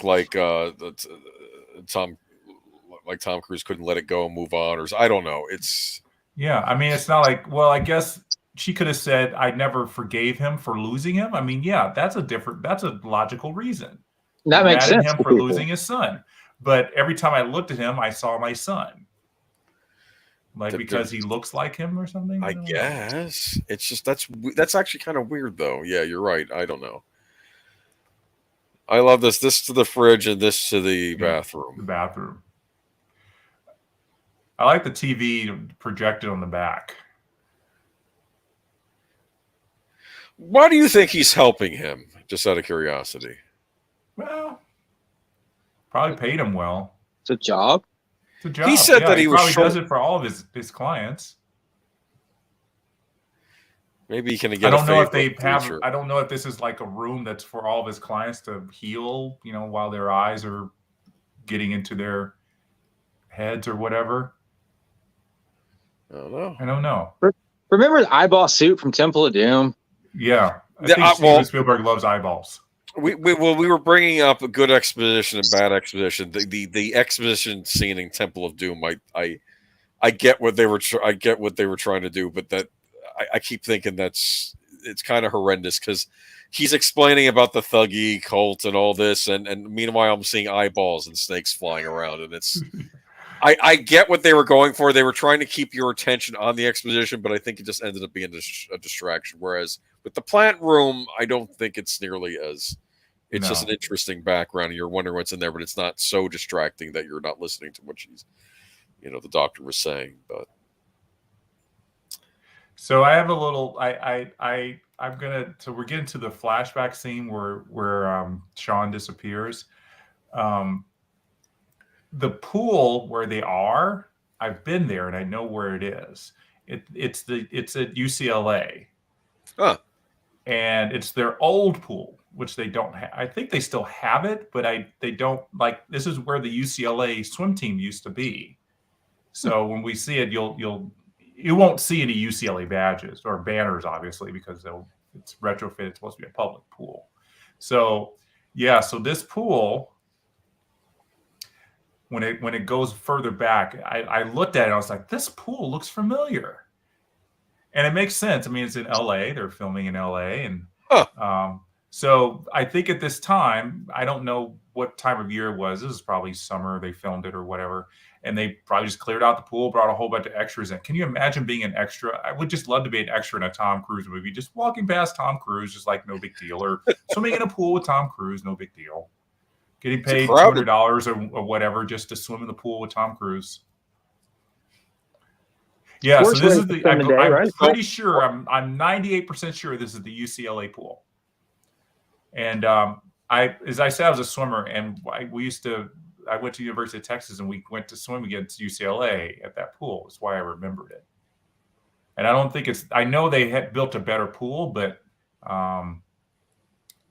before they remodeled it, I think that's what it was. Are you going to the Hollywood Bowl this summer for John Williams? I would love to. I don't think I'm going to. I went last fall for Labor Day, and that was wonderful. I'm not sure what I mean, it's not like every concert's starting to become the same, but it kind of is. Yeah. He's playing the same stuff all the time. It's not like I'm getting some new performance. Like I want to hear this play live. So, and I guess I used to always go because I want, especially when he was about to release a movie, I'd always think, okay, he's going to debut a new theme. And like he did with a couple he's done over the years, and he never does. And it kind of disappoints me. Like the year that, what is it? The first sequel. I can't remember you know what I'm talking about. The first sequel of Star Wars. Force Awakens. Thank you. I thought he was going to introduce a new theme and the Hollywood Bowl that Labor Day, and he didn't. I was so upset. Huh. The last time I went to the Boston Pops film night, he wasn't there. I think it was like the second time he's missed in like 20-something years. But they played Nixon and Heidi. And I was like lost my mind. I'm like, they're doing Nixon and Heidi? No way. Cool. So I talked to Keith Lockhart after one of the concerts, and I said, I wish you would play more obscure stuff. And he said, yeah, I know what you mean, but the normies who come, they got to hear Harry Potter and Star Wars and Indiana Jones and Superman, and we got to do it for them. And we try to sneak in things when we can. And I'm like, well, that would help people appreciate John Williams and say, okay, he's not just the big budget theme guy. He writes these tender stories. Yeah. And I had a great idea. I said, well, you do it for 3 nights every May. So why don't you just do 60s and 70s, 80s and 90s, and then the zeros to now. And people can choose which decade they want. Yeah. Or every decade. I would go to every show. All right, guys, we're at the spider seed. I'm so excited. I really am. And of course, okay, so I'm just going to kind of just tell you when I'm watching the movie at this point, I'm loving it. I'm really loving this movie. And I'm just, just kind of like, okay, what's coming up now? Because they don't know what's coming up, and they're just looking for them. It's an interesting little hallway. It doesn't look futuristic. It looks like it could be 2002. Yeah. And you're like, okay, they're 27. And I'm just watching. I'm absorbed. And then they throw these things out there, and the music starts. It's funny. It's another tripod design that we're seeing again. For War of the Worlds, yeah. But these things go up the stairs, and the music starts. I'm like, okay, this is going to be fun. And then the whole thing where it goes, it goes over the ceiling, where there's going over the ceiling. It's like, this is really cool. It's like the whole floor of the apartment. And then you kind of see what these spiders do, like scanning their eyes. Ew. Everyone's taking it seriously too. They're like, we don't mess around with spiders. They know better than to. You have to do it. And John knows what's going on. He knows. I feel bad for the kids. They're like, oh, just relax, honey. Yeah. And then they have the couple having sex, and then they have to stop. They have to stop. Husband and wife having a row. And then and they stop fighting for a second to get scanned. It's fine. They just continue back with it. Yep. So part of me wonders how often spiders have been in this facility, in this building too. I like the guy here sitting here in the toilet. It's just go ahead. But the music here, it's just this ostinato of these and it's building, like it's changing the register. It's going up the octave every once in a while to create this tension. I don't know if any of you have heard this. If you listen to the CD, you probably have to put in earphones for it. But there's a little click track. You can hear the click track because this is very hard to play. I can imagine if I were to ever see the sheet music for this, I can't imagine it's very easy to play. And you have to probably have a click track to keep time with it, even though John Williams is up there, trying to help them. I might have heard. I was listening to the standard release over the weekend, but yeah. Oh, do you not have the expanded score, Boomer? Not yet, but I think I may be picking that up soon. I think this is giving me a new appreciation for this. Yeah, it's really good. I got it. I was like, well, I don't need it. It was after I was done the podcast. I was like, I don't need it, but I got it anyway because it's really one of my favorite scores. And yeah, it's so much better because it breaks up. It actually gives the full music for the beginning scene, which we didn't have in the original. And as I said, the sound is better. Did you pick up the Glory reissue they did a couple months back? I did not. Do you like the film score to Glory? I do. It's You need to buy that. The remastering on it is phenomenal. And there's tracks that were cut from the film. There's a battle scene track that's on the expanded. It's not in the actual film. It's well worth it. If I could recommend one CD tonight, Glory, I would buy that. Gosh, I just love this. When the spiders turn around and they realize they may have them. So fun. And they're shocking the water too. Yeah, and they shock the water. The technology that they have. And they're shocking him and trying to wake him up, and then they're going to open his eye.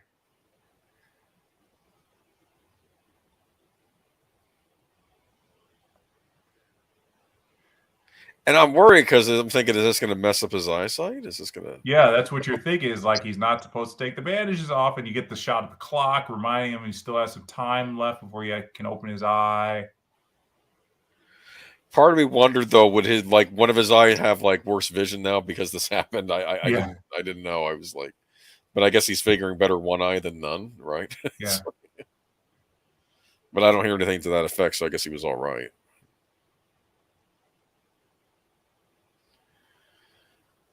That was my favorite scene of the whole movie, and when it was over, I thought two things. I was like, okay, I want this score because I wanted that scene. I wanted the music for that scene.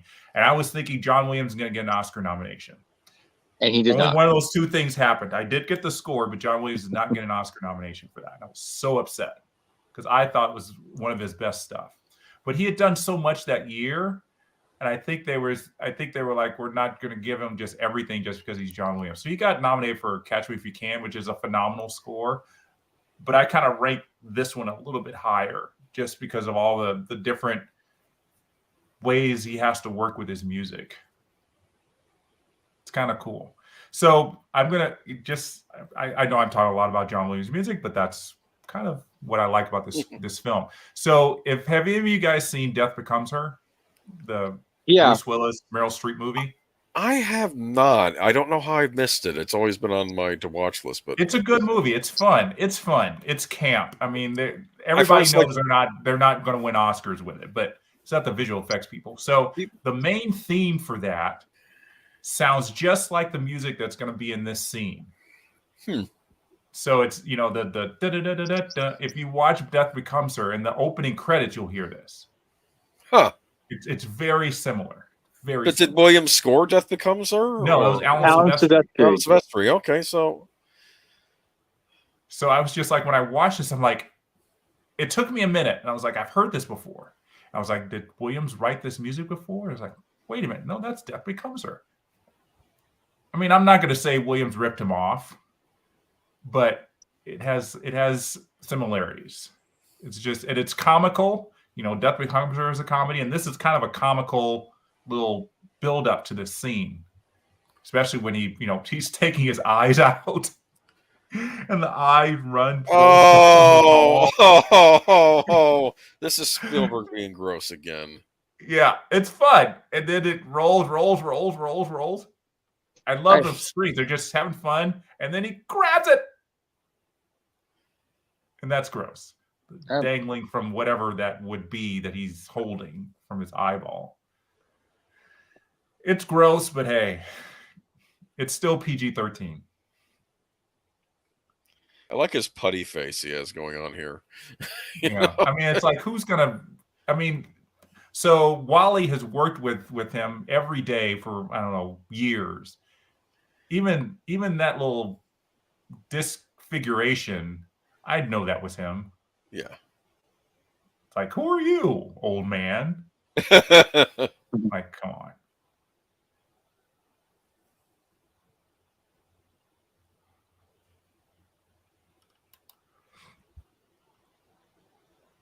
People in the future are weird. They just, I'm sorry. Yeah. It's probably true too. I don't know. It's like social cues change probably. I mean, it's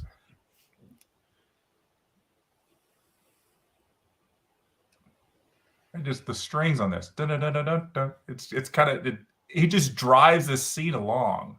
He just drives it along, just keeps moving it.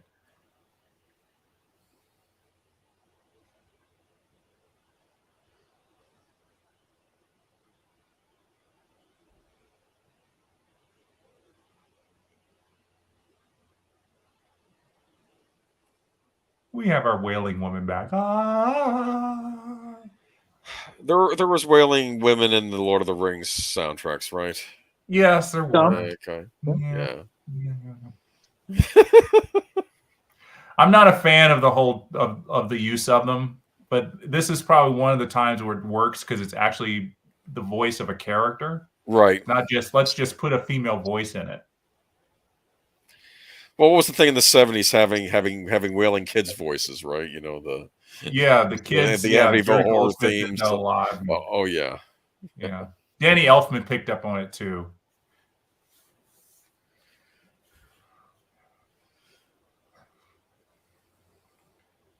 Wait a minute, I'm looking at his pants now. Is that some kind of camouflage or the shorts? No, I think it's a floral print. Of course. Yeah. Okay. Yeah, his shorts, they look like a floral print. Oh man. Yeah, everybody else is, dressed in suits or these black outfits, but he's wearing a lab coat and shorts. It's kind of funny. I can think there's a Hawaiian shirt under there, maybe. I don't. So, Jeff, what are your thoughts on Danny Elfman doing the new Doctor Strange movie? Well, he's worked with Raimi before, so yeah, I don't know. I mean, all these Marvel movies, I've never heard any music. I won't say any. I've heard maybe of the whole Marvel universe. I've heard maybe 20 minutes of music that I'm like, that's good music. Otherwise, it just sounds like sound. Like it's again, made it's to wall order. to wall. It's just, we're gonna put music the whole movie. Don't worry about putting any thematic elements or making it kind of tie into everything or making it cohesive. Just give me music. And you have a month. Go. And, Alan Silvestri did okay with the Avengers. So I'm not like, oh, Danny Elfman's gonna do something great. It's just, it just is what it is. What was the last score Danny Elfman did? Was it? Did he use he's attached to Tim Burton, and Tim Burton hasn't done anything in a while. Did he do Dumbo, the Dumbo remake thing? He did Dumbo. Remake. Yeah. I'm trying.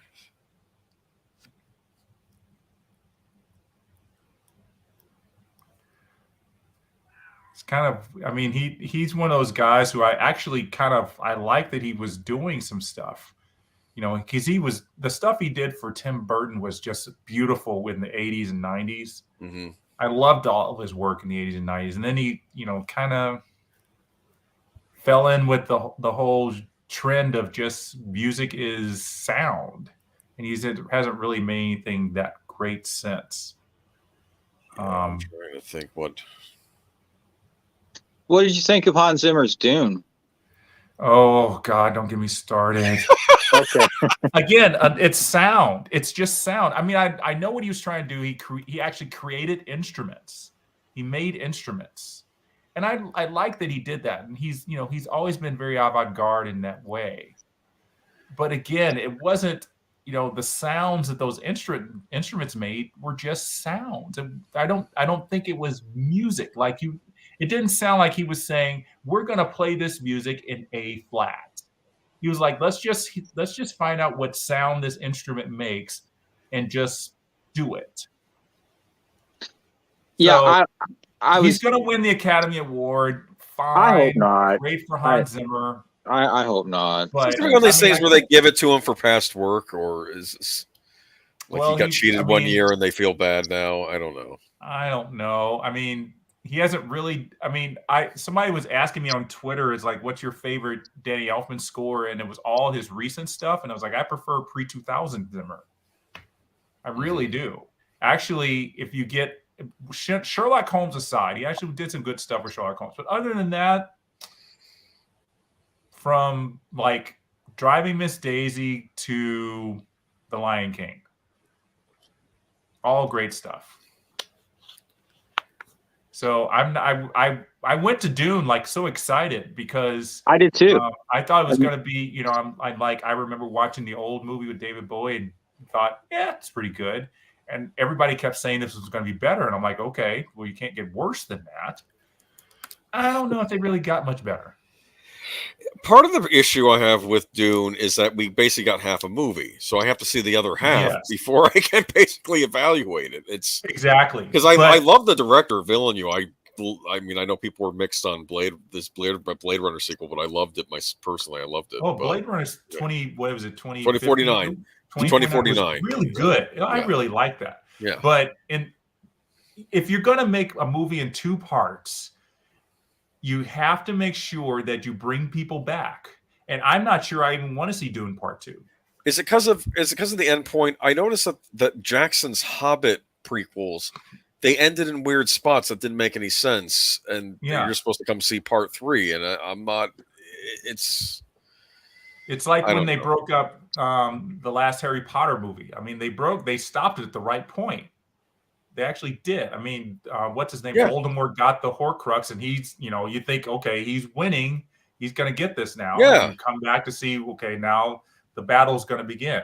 So they stopped that at the right point. But this, I was like, okay. And I guess they kept hyping it up because Zendaya was supposed to be like this big part of the movie. She only shows up in the last like 20 minutes. It was laughable. But I don't know. I was just sitting there just like, is this movie going to get any good? And I'll watch anything Oscar Isaac's in. And I actually am a big fan of Timothée Chalamet, but I don't know. I don't know if I'm going to go back to Part 2. It doesn't seem like it's going to be maybe I'll just sit at home and watch it. I went to the movie theater thinking I need to hear it in the movie theater, see it in the movie theater, and that was a waste of time. But the score wasn't selling you either, probably. No, I was like, this is just noise. It's sound. Mm-hmm.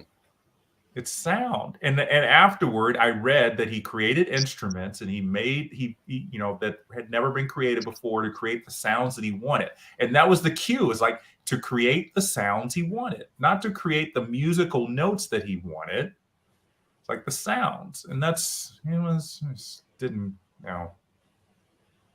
Whereas opposed to John Williams, if he's trying to create a sound, he will get it out of an instrument that's already there, or he'll just go to the synthesizer to create a pulse like he's doing here. I mean, this scene with music, there's not much in it, but I mean, all we're doing is looking at Agatha's vision of the murder that Tom Cruise is going to do, and it's just a pulse underneath. Mm-hmm. Hans Zimmer wanted him to be like, look at me, listen to my music. This is a boring scene. That's what he would do. And that's what he has done lately. And I really wish that he would return to his music of the 1990s, because it was really good music.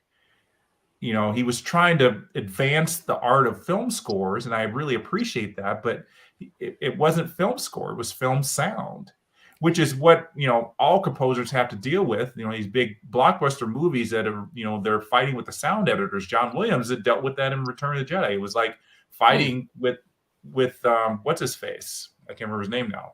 The guy who created all the sounds, Ben Burt.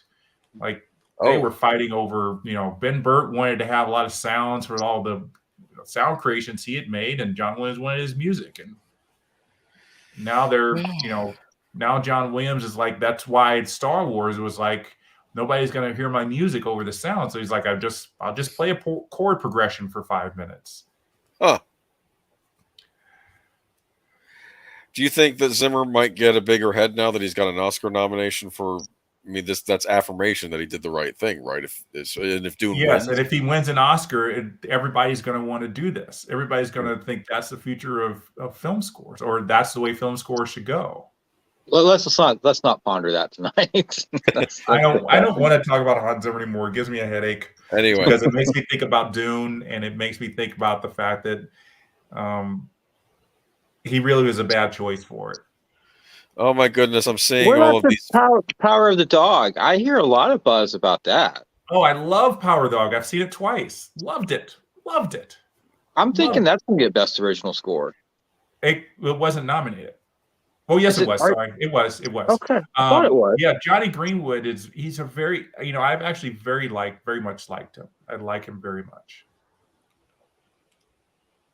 In fact, Boomer will bet $100 that Johnny Greenwood wins this year. No? Right, Boomer? I don't know if I'll do that, but I won't count him out. I wouldn't count him out, but see, they usually the score award lately has gone to a Best Picture nominee, and yet they're both Best Picture nominees, Dune and Power of the Dog. So it doesn't help trying to pick those two. You're talking to the guy who was rooting for Seabiscuit to win Best Picture when Return of the King was up. Yeah, that was. I was probably a minority there, but I don't know. You were the big minority. I love Seabiscuit. I'm sorry. That's a good film, though. I argue that movie played the audience like a fiddle, but it played it well, so I didn't care. You know, that's what I felt about Seabiscuit. Oh, this is terrifying. She's like seeing everything now. Like it's just... Yeah. I like what she said. Don't go home. He knows. Oh. And so the woman just like stands there. Is like, oh my God, don't go home. He knows. Yeah. Perfectly timed with the balloon. I love it. What is that commercial with the people, the weird people? Oh yeah, the people in the sunglasses. I don't know. I didn't like that. And they were like in those sunglass white leotards, and I'm not liking it. Yeah. But this is not the worst future I've seen in a movie. No, it's lived in. It looks like a mall. Don't go home. He knows. The future in Her, I found horrifying. The Joaquin Phoenix movie where he. That was with this operating system played by Scarlett Johansson. It's ridiculous. I hated that future so much. But that was Spike Jonze making fun of what he thought was becoming, which it kind of could be still becoming. I know, but maybe that's why it was so uncomfortable watching it. Yeah, I love this movie. Oh, go ahead. Sorry. That's why it was. I think that's what makes you uncomfortable, is because it could happen. See, this is kind of like a future that may not happen because we can't really see it. You know, we can't see magnetic cars and flying jetpacks and all that stuff. But yeah, that kind of future we could see because it's almost here. Yeah.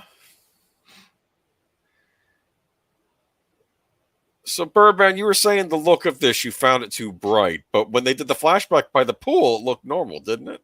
It looked like a normal. Yeah, I was okay with the cinematography there. Yeah, so and I'm okay. I'm okay with the color gradient here. It's just all the bright white lights. It just kind of messes my eyes. Janusz Kaminski. He does. If you watch this movie and Catch Me If You Can, which he also did this year, you'll see a lot of that. You'll see a lot of that. I remember Catch Me If You Can. I saw that in the theater too. That was a good one. I had fun with that one. That was a fun one. Tom Hanks, yeah, I like most everything he's in. That score gets a lot of playtime now at concerts. Oh, okay. Oh yeah, I actually saw at the Hollywood Bowl one year Dan Higgins, who does the saxophone for that. He went out. He appeared and he played it live, and I was like, "Oh my gosh, it's Dan Higgins!" It was so cool. The original guy playing it played the saxophone. It was fun. Well, this is Tom Cruise's cousin. I actually knew that when I saw the film. I was like, "That's interesting." Yeah, this guy behind the hotel desk, that's his cousin. He looks so familiar. Like I've seen him maybe on TV shows like Lost or something. He has one of those faces I know I've seen. Well, he shows up every once in a while, but he had one of his big movies was just the year before, because I thought everybody was talking about him because of it. So he was in the movie In the Bedroom, and he was the ex-boyfriend or the ex-husband of Marissa Tomei, and he kills Marissa Tomei's boyfriend at the time.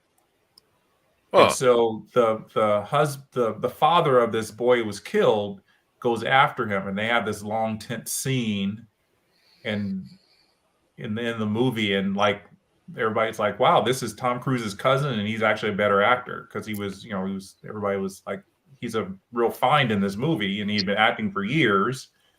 But I think he just kind of got the shaft because he's Tom Cruise's cousin. Or he thought he could get a lot of good work because of the name. No, not always. Which, of course, is not Cruise, because that Tom Cruise is not his real last name.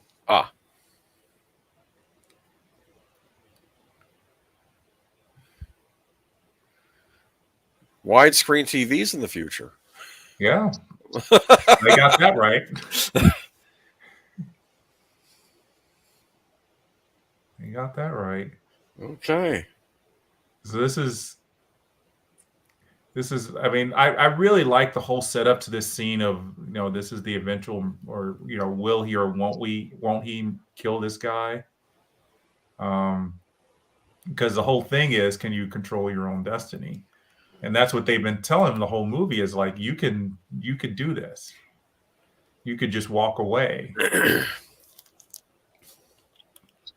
But if you were confronted, if someone said to you, you're going to meet a man who's going to make you paralyzed on the corner of Main and First Street, and all of a sudden that day you're on the corner of Main and First Street that you didn't really think about, and all of a sudden you're there, and you're like, would you walk away, or would you find this man that's going to paralyze you or something?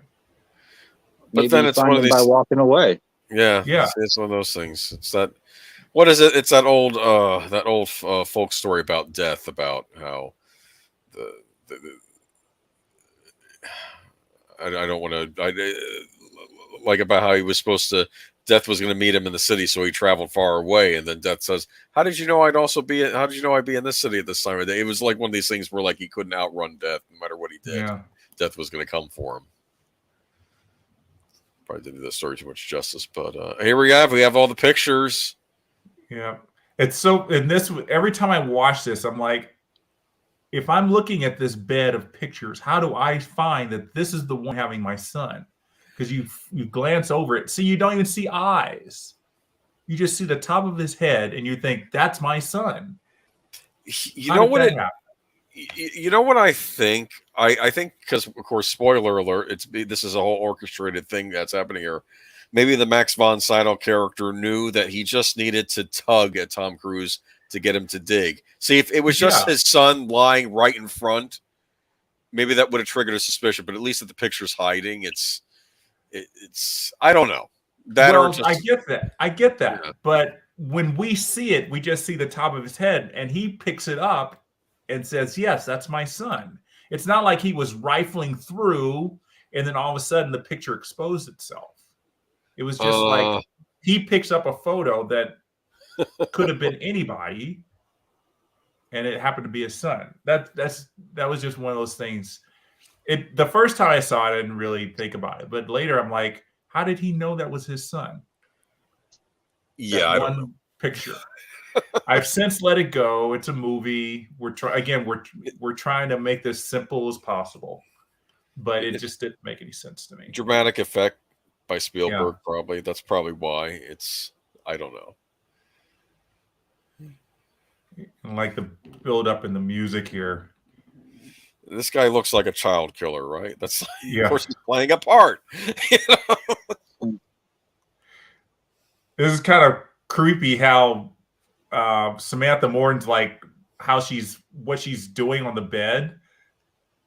How she's like lying there, like looking at the headboard. Yeah, I have so much sympathy for Agatha. It's not even funny. It's yeah.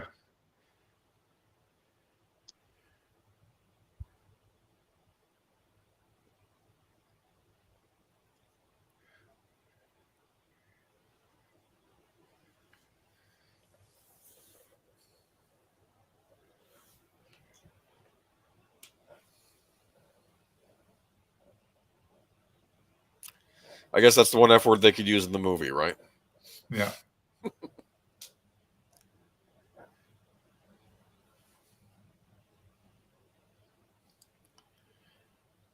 was gentle. Don't say that.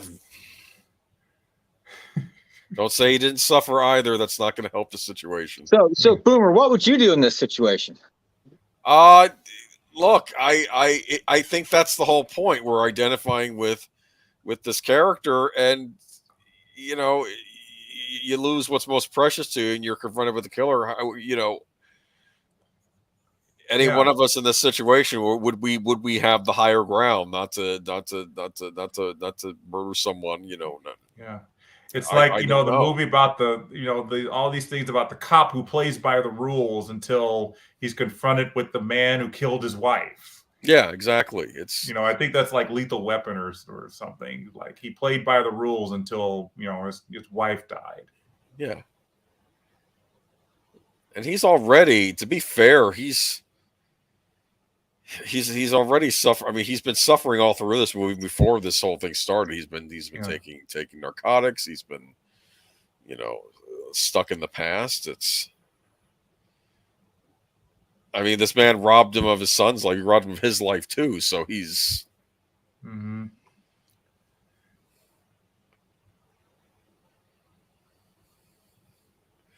But he's reading them. It's the Miranda rights, though.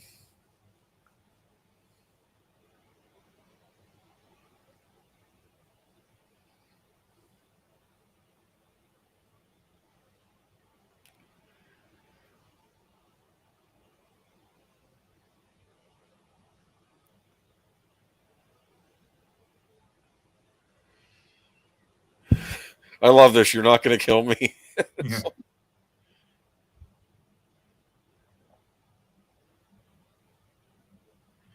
And this also brings to mind about who the actual killer of his son is. Maybe that's the whole point. He never gets found, right? Yeah. I mean, did Max von Sydow kill his son to set this up?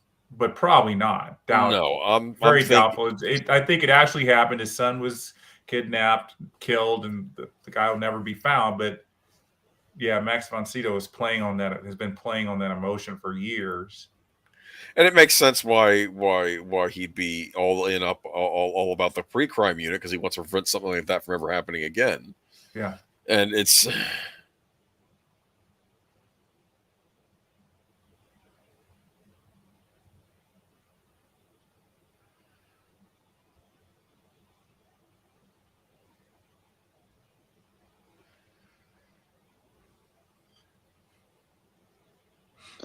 This is really quite the twist that I don't think anyone saw coming watching this film. I wasn't sure. I'm trying to remember what I thought at the time. No, I thought the guy actually would be the killer, but again, I'm not surprised, because think about it. When you're seeing images, what you're seeing happening may not be what is actually happening. It just may be what looks like happening. For instance, what are we seeing here? Now that looks like her vision right then and there, even though he didn't really do it. The guy pulled on his.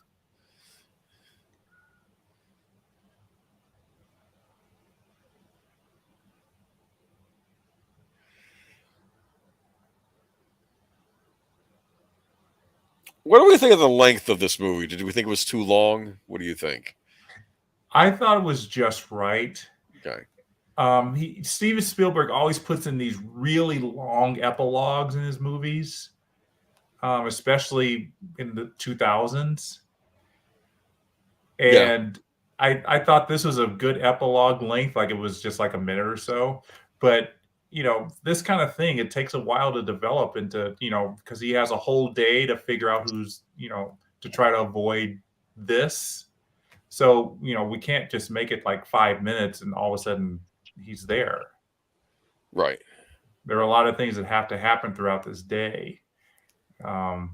If it'd be different if it were like, okay, in a week you're gonna kill this guy, then we're at to skip a whole bunch of days, which wouldn't happen. I mean, he'd be obsessed by it every day. So the fact that he has less than a day, like a few hours, I think this is perfectly timed. I don't think there's anything in this. There's not one scene in this movie that needed to be cut. It just needed, maybe some trimming, but everything here has a purpose. It's trying to explain the world we're in. It's trying to explain what's going on. And especially now, we're getting to the point where we have to expose that Max von Sydow is the bad guy now, and then set up the finale, which takes some doing. I think maybe the whole scene with that's coming up with Tom Cruise's wife's apartment or wife's house, that's a little long. Maybe we don't need all that, but I think maybe it's to help bring those two together again. That's probably what I'm thinking, because I feel that goes on a while. Maybe it's just it's just Agatha talking, which there's nothing wrong with that, but that's probably what that scene is for. It's to kind of mend their fractured relationship. Maybe they're realize they're mourning together and they're going to get through it together. Yeah.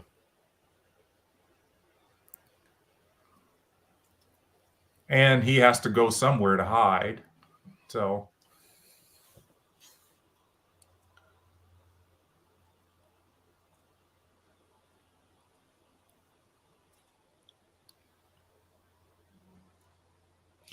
feel bad for Danny here, because he's actually a very good detective, and he's going to pursue the truth, but the truth leads him to where he he thinks the one person who he could tell is actually the person he can't tell. Yep.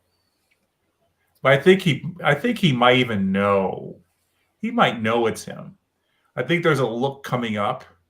He's like, of course somebody needs access, and he knows that only Max's character would have the access.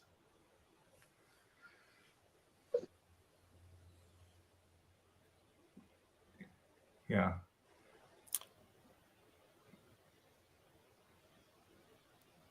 So weird. It's actually a really good scene, because Max's character is changing right before us, and we're not even recognizing he's changing until he shoots him.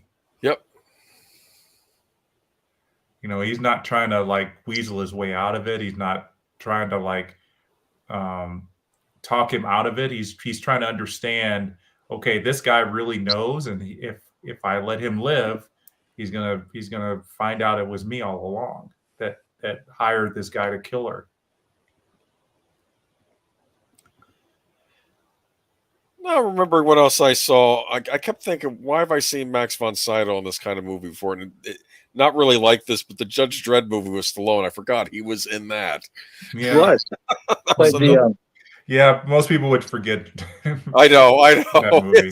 I enjoy that film. I like it all right. I like the Urban one a lot, but the Carl Urban one a lot more, though. That was. But yeah, it's entertaining on a Friday night with a pizza and a Coke. There you go. Actually, I think that movie was one of the last movies to not really feature CG heavy effects. It was really all practical. Yeah. Right in the mid 90s, where they were like, ooh, Steven Spielberg shows us that we can use computers. Yeah, but to be fair, even with Jurassic Park, there was still a lot of practical effects in that movie too. Yeah, but still the computers were helpful. Oh yeah. We're like, we can make it, you don't know, you could tell, you don't think the computers look like computer images. It's almost real. That's cool. I was so upset when he shot him here. I think And then I like this is a great shot. He hides his head with the trench coat, so he shoots him, so we don't see it. yeah. The trench coat hides him shooting in the head. Yep. That's a great shot. I mean, that's planned. That's storyboarded. That's not like, let's just shoot him in the head, because that's probably an R rating right there. I think in some ways I like Danny more than the Tom Cruise character in this. Yeah, and like you said, he was just doing his job. Yeah, he was doing his job, and I almost feel I almost feel like Colin Farrell's character. I almost feel in some ways he was an insert for the audience, because this future is alien to us, and of course he's trying to get to the bottom of this system, which we might feel is not right, even though they're making arguments for it being right. Because of course, if you can prevent all these horrible things from happening, wouldn't you? But it's.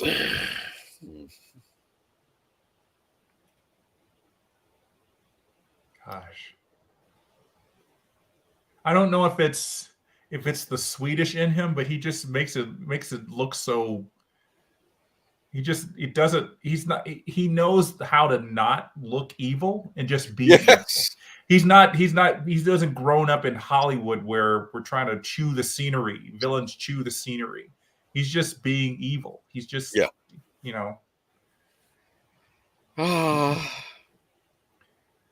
we tend to.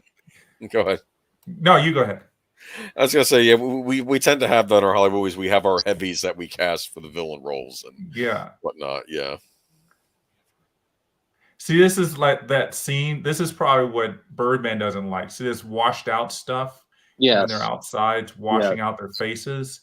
I mean, it's not overexposure, but they do something with the film they did this with Saving Private Ryan, and that's where it started. And I think it might be bleaching the film, but I can't remember exactly what. But it's what causes that light to really bleed over into their faces. That might be another reason why I don't like Saving Private Ryan. Yeah, I get it. I get it. I actually loved the technique in Saving Private Ryan, because it looked real. It looked like it was, just the natural, it was trying to be a documentary. And so it wasn't, that's just the way the sun hit the camera kind of thing. That's what they were trying to get across. But yeah, in many ways, I remember reading a lot of reviews saying that Janusz Kaminski cinematography was very distracting. And I'm not knocking Saving Private Ryan as a film. I'm just saying personally, it's not something I go back to. Yeah, I get you. We did Saving Private. We did what, over the summer, Boomer? Yeah, I believe so. Yeah, Eric was on with us that for that one. It can be a tough movie to watch. It is. But it's one of Eric Woods' favorite movies, so he made it better. I watch it quite often. I don't watch it quite often. Let's see. So I watch it for my podcast, and I think I try to watch it.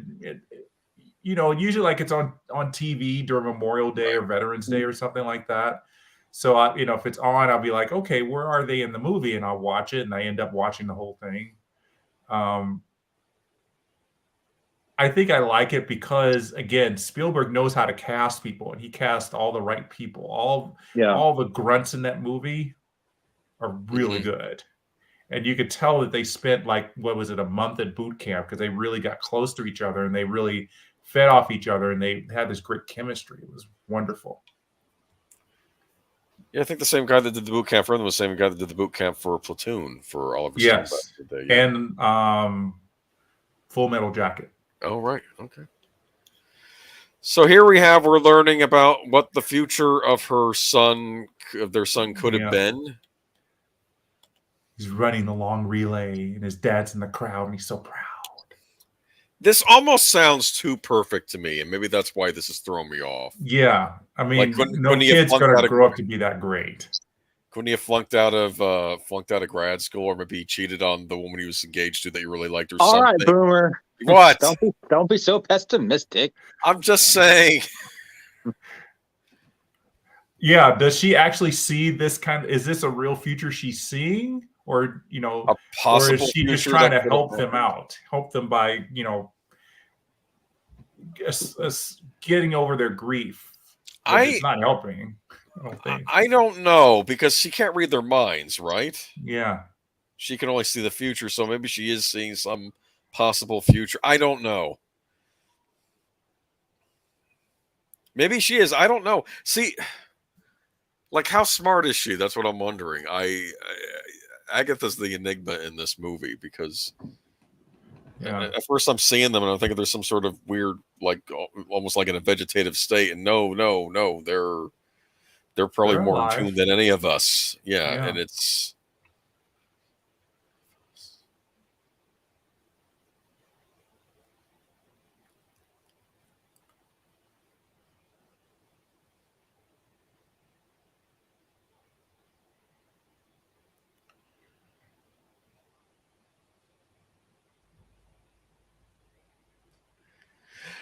Yeah, this was interesting. You're gonna have to run again. Yeah, I'm sorry, John. You're gonna have to run again. And it's like she's supposed to calmly, and it's like, what's she talking about? Oh, here we go. Didn't she see this earlier? Didn't she know this was coming? Gotta give him more of a head start. I don't know. Because she really did see. If she just saw that, I mean, that's a little late for her gifts. Maybe she was too busy focusing on their deceased son. Yeah, she was looking at Sean's future. It's like, oh wait, they're coming. Oh, he's happy, isn't he? I finally get my revenge on you. It's almost like a who's who of like science fiction character actors, and like Neil McDonough is in this.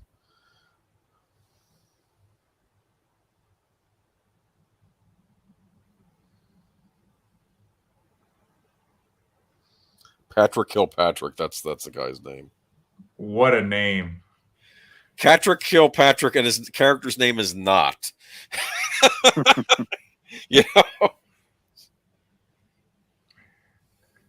Patrick Kilpatrick. Now, see, is that his real name or is that a stage name?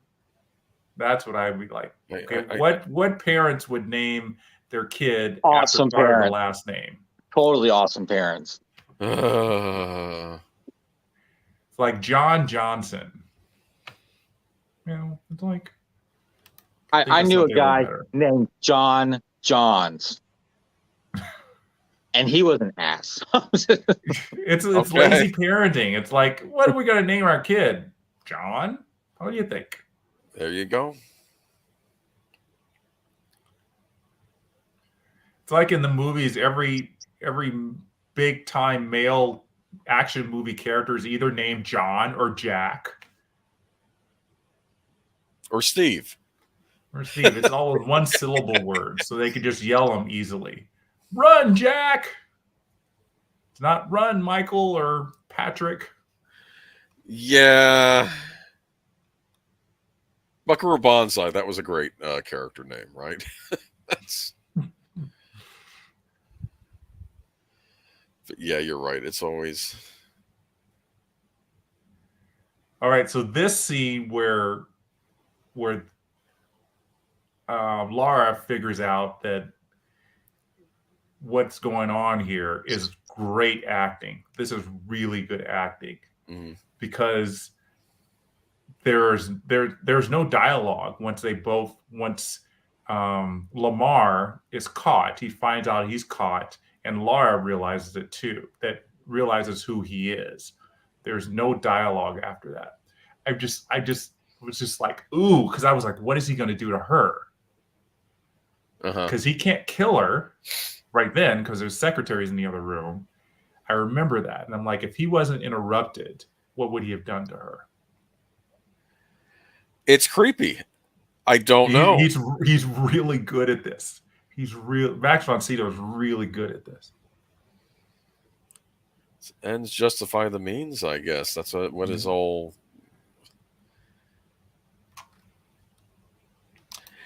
But I did make a point about something, though.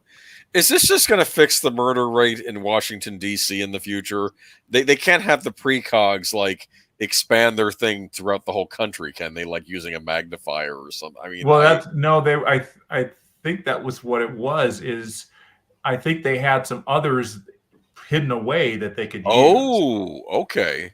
So they had a whole bunch of these kids, and these 3 were the ones who had the extraordinary gifts. There were others, I think, that had gifts. I think they kind of casually threw that line in there. Okay. And so when it went national, these others would sprinkle themselves about, one in Chicago or a few in Chicago or New LA York or City whatever. But I don't know if it was that many. I don't think all 3 of them could have prevented murders all over the place. Their minds would explode. Well, I have another horrifying thought. Would they try to make more for the future? Like, do we? Yes, they could have been trying to make more. Yeah, they could have. I think they have this place with all the heroin addicts and get the mothers pregnant and hope they can get more Agathas out of them. So here it comes. So she's going to figure out while she's tying his tie. I never said she drowned. And then she lets go of his tie. She stops tying his tie. I'm just like, oh my God.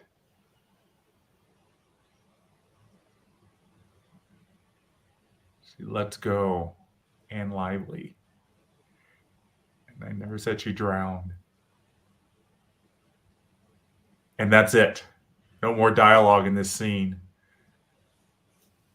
And even barely any music, if any. Yeah, just barely any music. I just love this. He scoots his chair. Oh my God, I'm like creeped out. Well, he doesn't want to damage it when he's slamming her head on the floor. He just wanted the chair to get in the way. I don't know. Yeah. We'll talk about this later.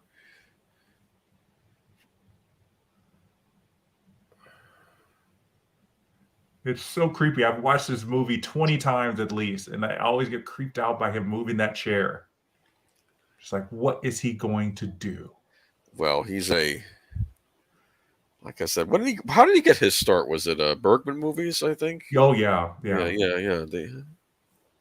He was, okay, I don't think he was Death in The Seventh Seal. He was the Knight, right? Yeah, he was the Knight. And, that was like his big break. And, he started getting to Hollywood after that and all that. But yeah, that's where he really got going. Thanks to Bergman. Ingmar Bergman gave a lot of people their starts. Yeah.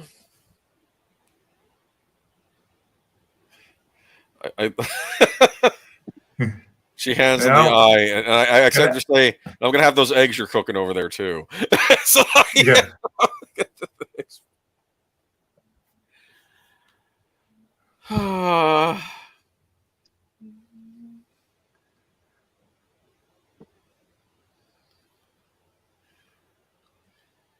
How long can you keep an eye on a plastic baggie? I don't know. Probably in the freezer for a while, and then, not very long once it's thawed. In the future, Ziploc has a new patented bag that keeps us fresh for like 50 times longer than anything today. Okay. I can get behind that. Yeah. Keeps fruit fresh for days. I know you think it's just a regular Ziploc bag, you troglodyte, Well, I remember when what was it like? You would put them together and they'd turn a different color. That was like so fancy. That was impressive. Like you're the kid. The kids had yellow and blue. Like the commercial was like yellow and blue make green. That's what it was. Yeah. And your parents would buy the cheap sandwich bags, and you see the kid with the Ziplocs, and you're like, it's like, your parents must be rich. You can buy the yellow and blue make green Ziploc bags. I like this finale because it's like you don't know where Tom Cruise is. You just hear him on the phone. And then, gosh, he turns around. Don't you ever say his name? I'm like, it's like so cool. Because that it's like, it's not going to be like the fight with him and Colin Farrell because he's an old guy. You're like, how is he going to bring him to justice? They're not going to have a fist fight. So it's not really like him and Henry Cavill on the Falling Planes and Mission Impossible. Yeah. They're not going to be flying around the city on jetpacks shooting at each other.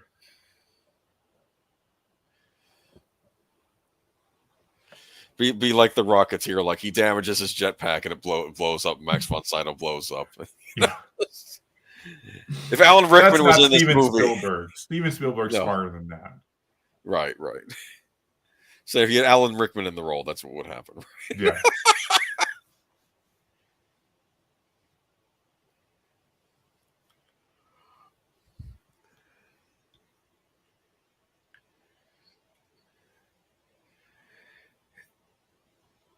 You know what this is almost mirroring? Remember they were in the virtual reality center earlier, and you have the one guy who's being applauded, he's getting an award, and everybody's applauding him. That's sort of like this, like he's being applauded, he's getting this award, but that's not who he is. Mm-hmm. You know, he's a murderer. That's what he is. He's not the Doesn't deserve it. Yeah, and I almost wonder if Spielberg did that on purpose earlier with the guy being in front of the crowd of people giving the award. If this is also a fantasy. Yeah.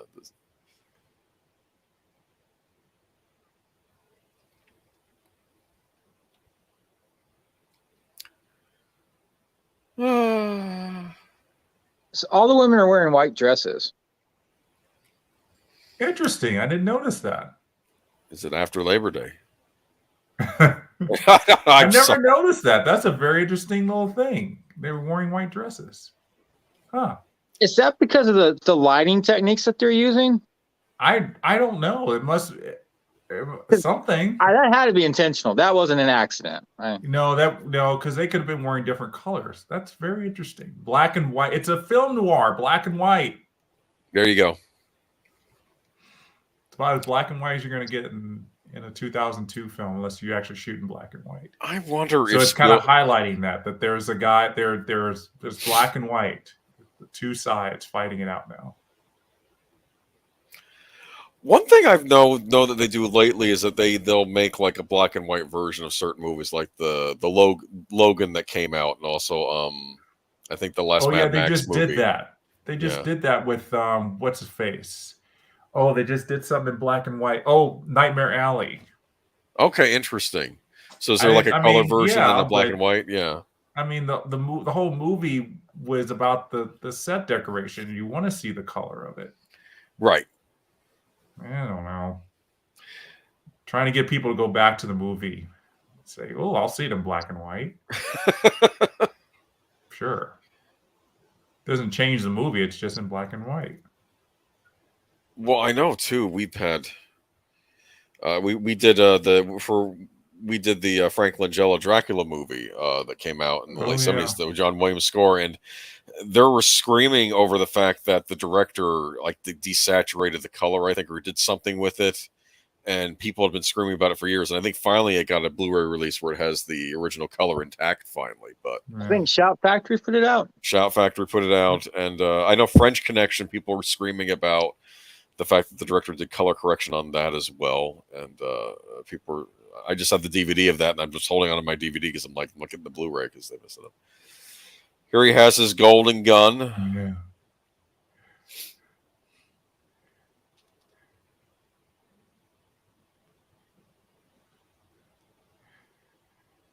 Do you think what happens to those balls once they're done? Are they put in like recycle? They're Max von Sydow puts them in his fire and burns them right to keep. I don't know. Don't you ever say his name? There's your scene.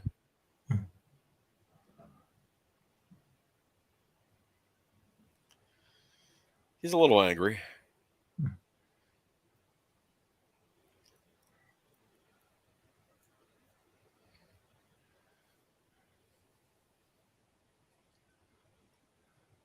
Did you know how this was going to play out by this time? Did you have any inkling when you first saw it? Once I figured out that once we realized that Max von Sydow was the bad guy, I knew he was going to die because it had because that's the whole thing, is that we have to have a kind of in a film noir, it's a sad ending. It's never a happy ending. And so I knew that something bad had to happen and no one was going to be happy at the end. And the only way it would work is if somebody died and they didn't prevent this death. Whether it was Tom Cruise or Max von Sydow, I don't know. Mm-hmm. I didn't know at the time, but somebody had to die. Right. Which, as they said, if somebody dies, pre-crime's over. So somebody had to die. It was going to end pre-crime.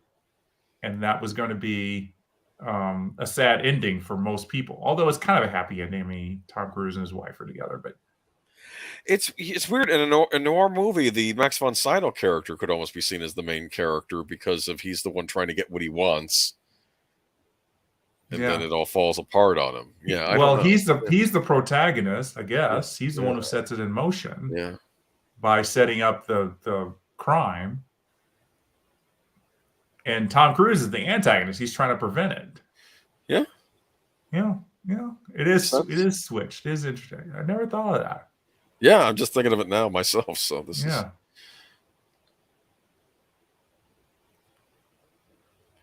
So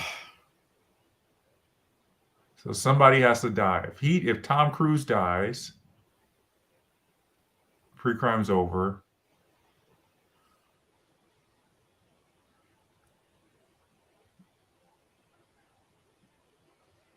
Tom Cruise isn't going to kill him. So Max von Sydow is. I was like, Tom. I thought at this point it was mirroring the hotel room, and that it would be an accident. Or I was thinking they're on a roof and Max von Sydow would jump. I remember watching this in theater. I was like, he's going to run, and then he didn't.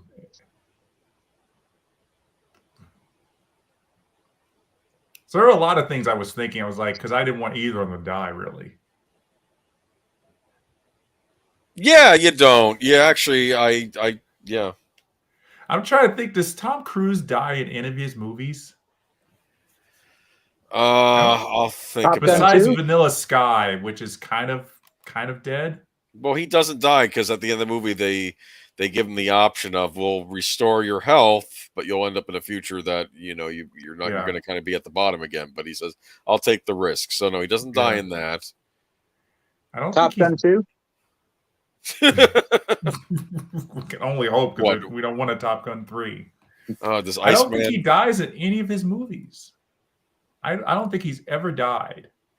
No, there's Born on the 4th of July, but he doesn't die in that. He doesn't die in that.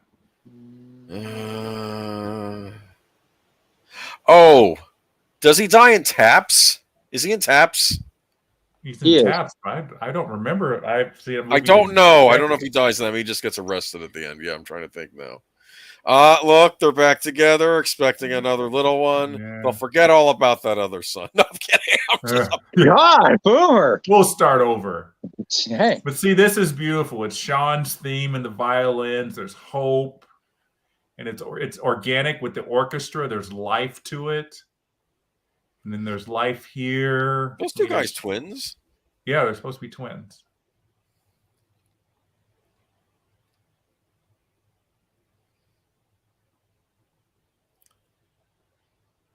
She's reading a Daniel Steele novel. I just know it. I'm kidding.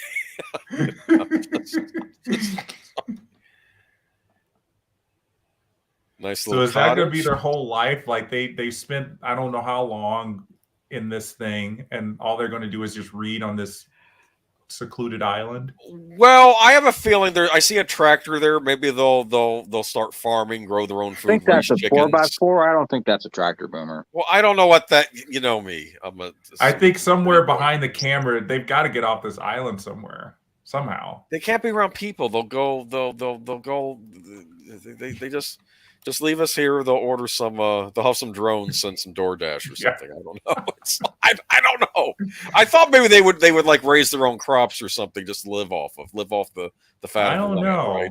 I don't know where. I mean, I don't know. I guess maybe they wanted to be there. I've always wondered they wanted to be there or if they were just put there.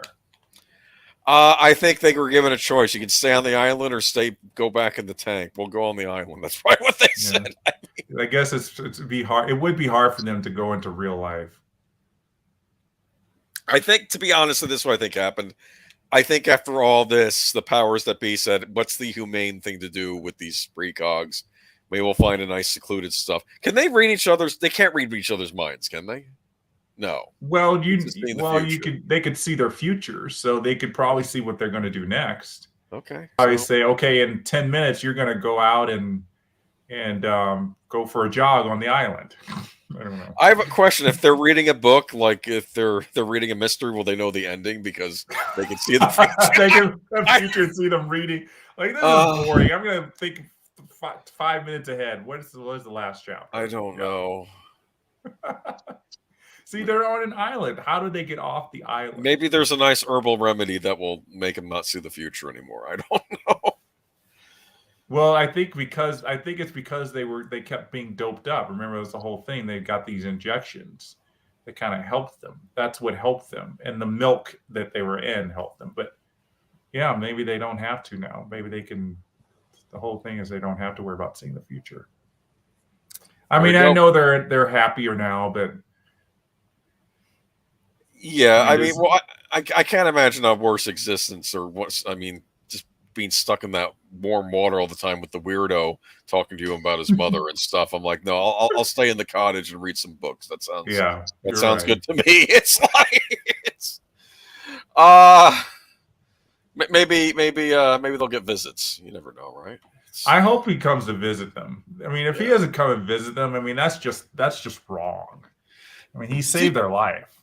Did you know this originally started out as a true sequel to Total Recall? They were going to get Arnold back for it, and he was going to have a new job as this in the pre-crime police force. The same character from Total Recall, the Verhoeven movie. Did you know that they were? I never knew that. Yes, yeah, that was weird. Yeah, I don't think that was a good idea, which is why I'm glad that didn't happen. But plus, it would ruin the whole ending of Total Recall because. I guess is it a dream or not? But I guess exactly. Good science fiction movie. Hollywood does not. I've heard it said that the studios they don't like the science fiction too much. At least maybe that's changing finally. But well, see, the science fiction now has become the superhero movie is now the new science fiction movie, right? You know, they mix superheroes with science fiction, and before superheroes were Batman and Superman, which is on Earth, but now superheroes are going into outer space, and Doctor Strange and different timelines and all that. So it's now science fiction and superheroes are the same thing, which they shouldn't be. I mean, something like this where it's on Earth but 50 years in the future.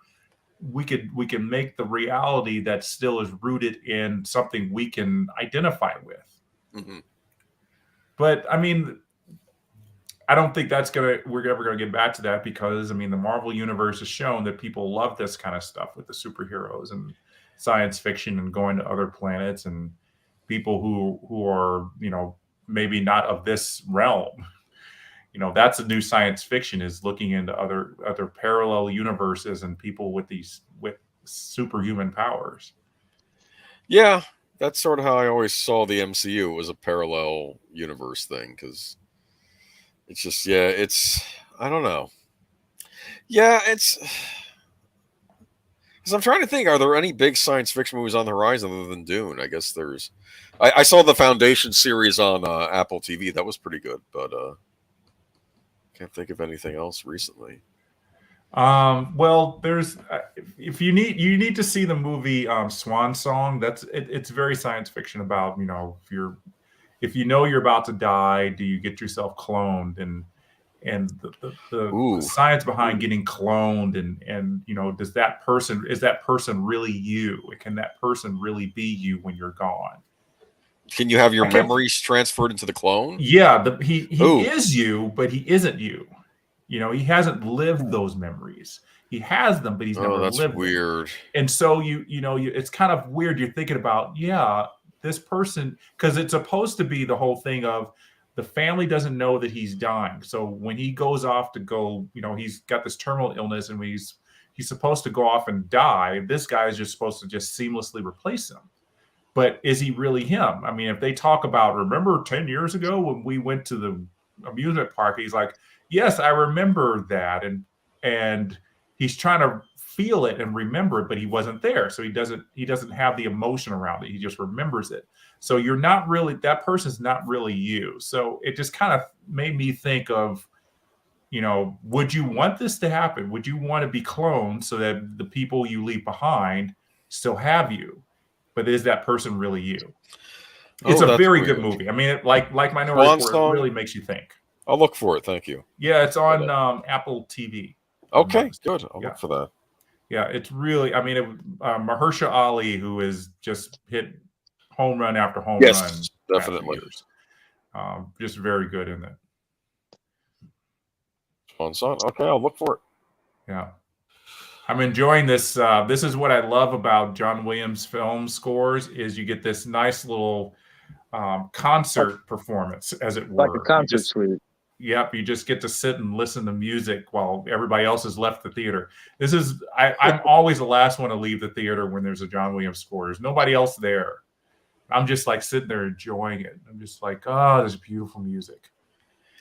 Except for some of them, not all of them, but most of them. I have to say, the credits don't go on forever in this movie. That's weird. I was expecting them to go on a lot longer, I guess. Yeah, it's not very long.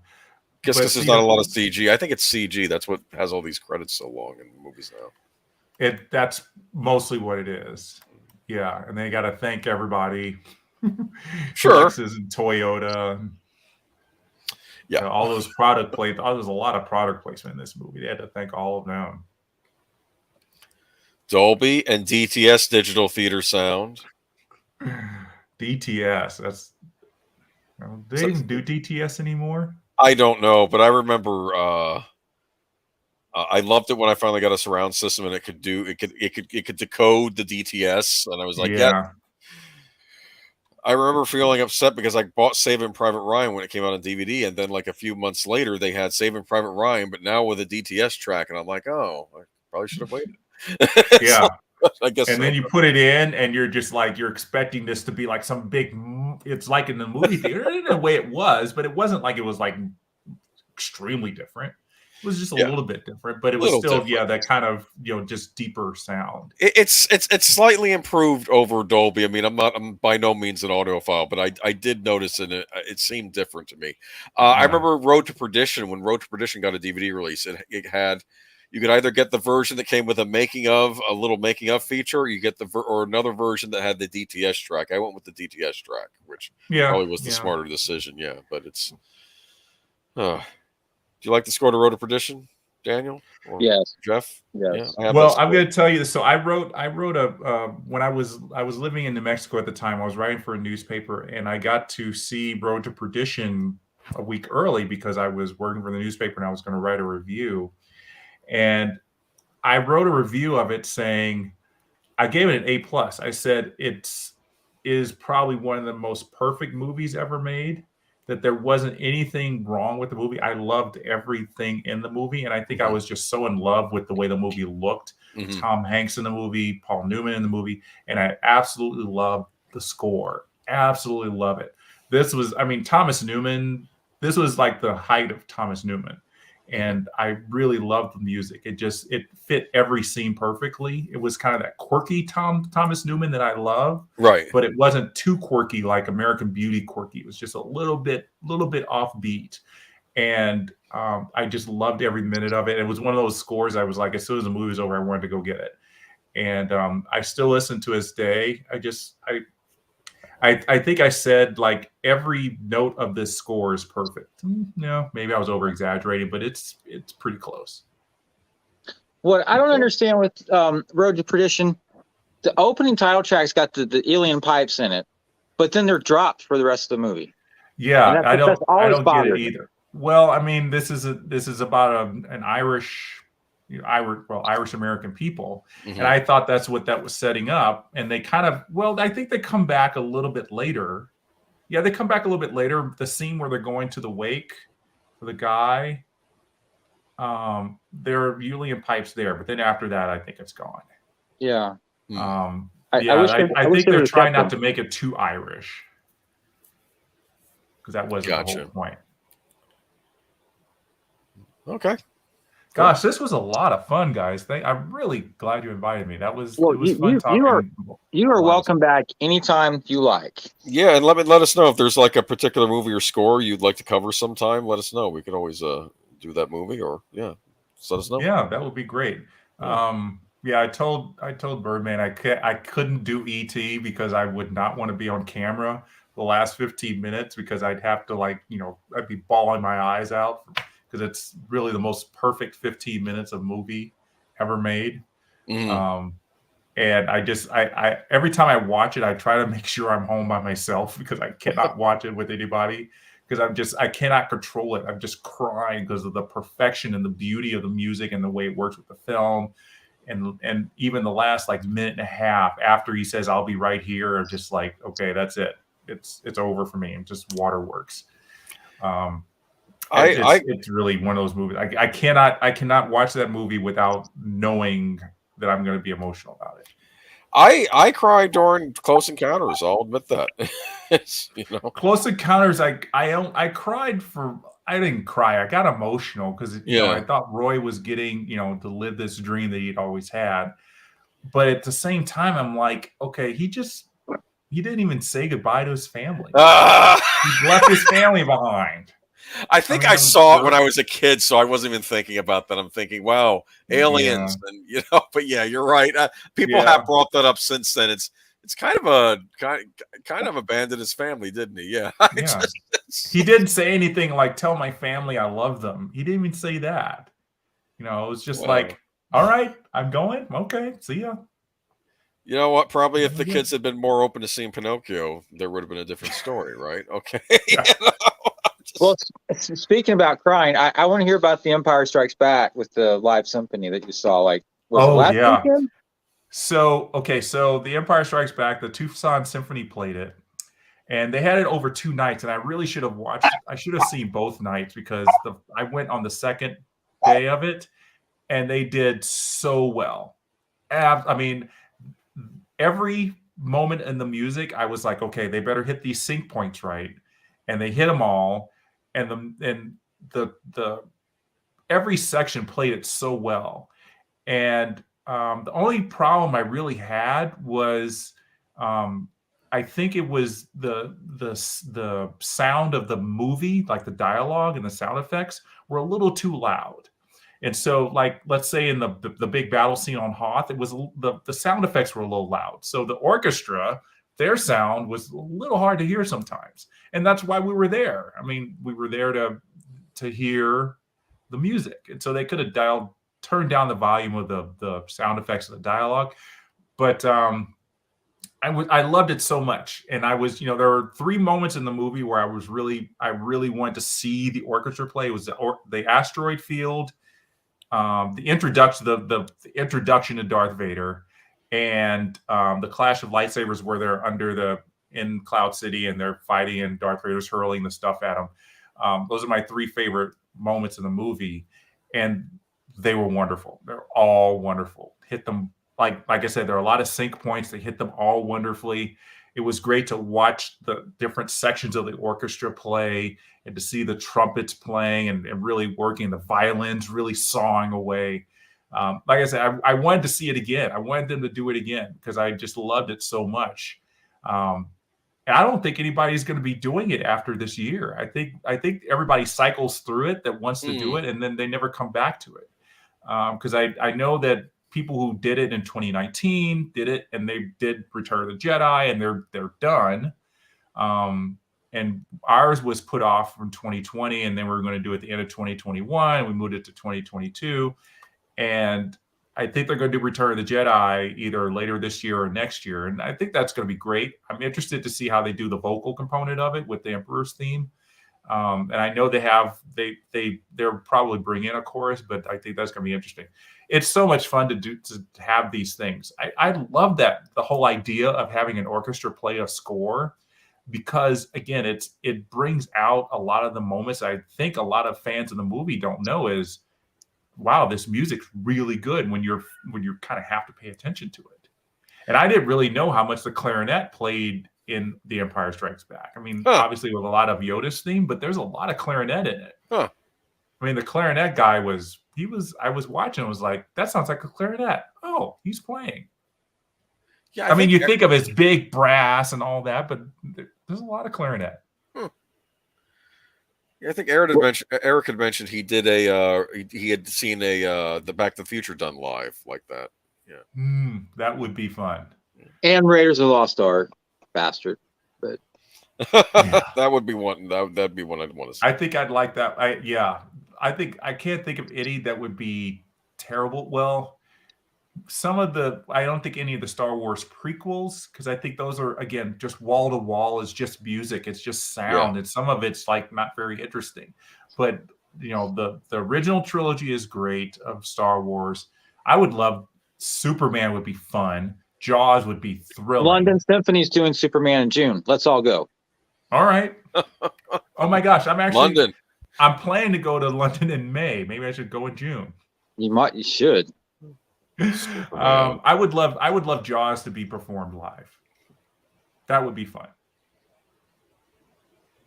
Cool. There's not a whole lot of score in Jaws either. So there's not a lot, but there's enough. There's enough. There's enough. Yeah. You get in the second half, and it gets pretty busy. Yeah. Cool. I'm hoping the Boston Pops will do Empire at Symphony Hall. I know they're doing it at Tanglewood, but I hate going out to Tanglewood. It's just not easy to get to.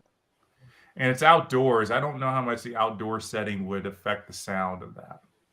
Yeah, I saw them do Star Wars summer 2019, and I enjoyed it, but I don't feel the need to go out to Tanglewood ever again.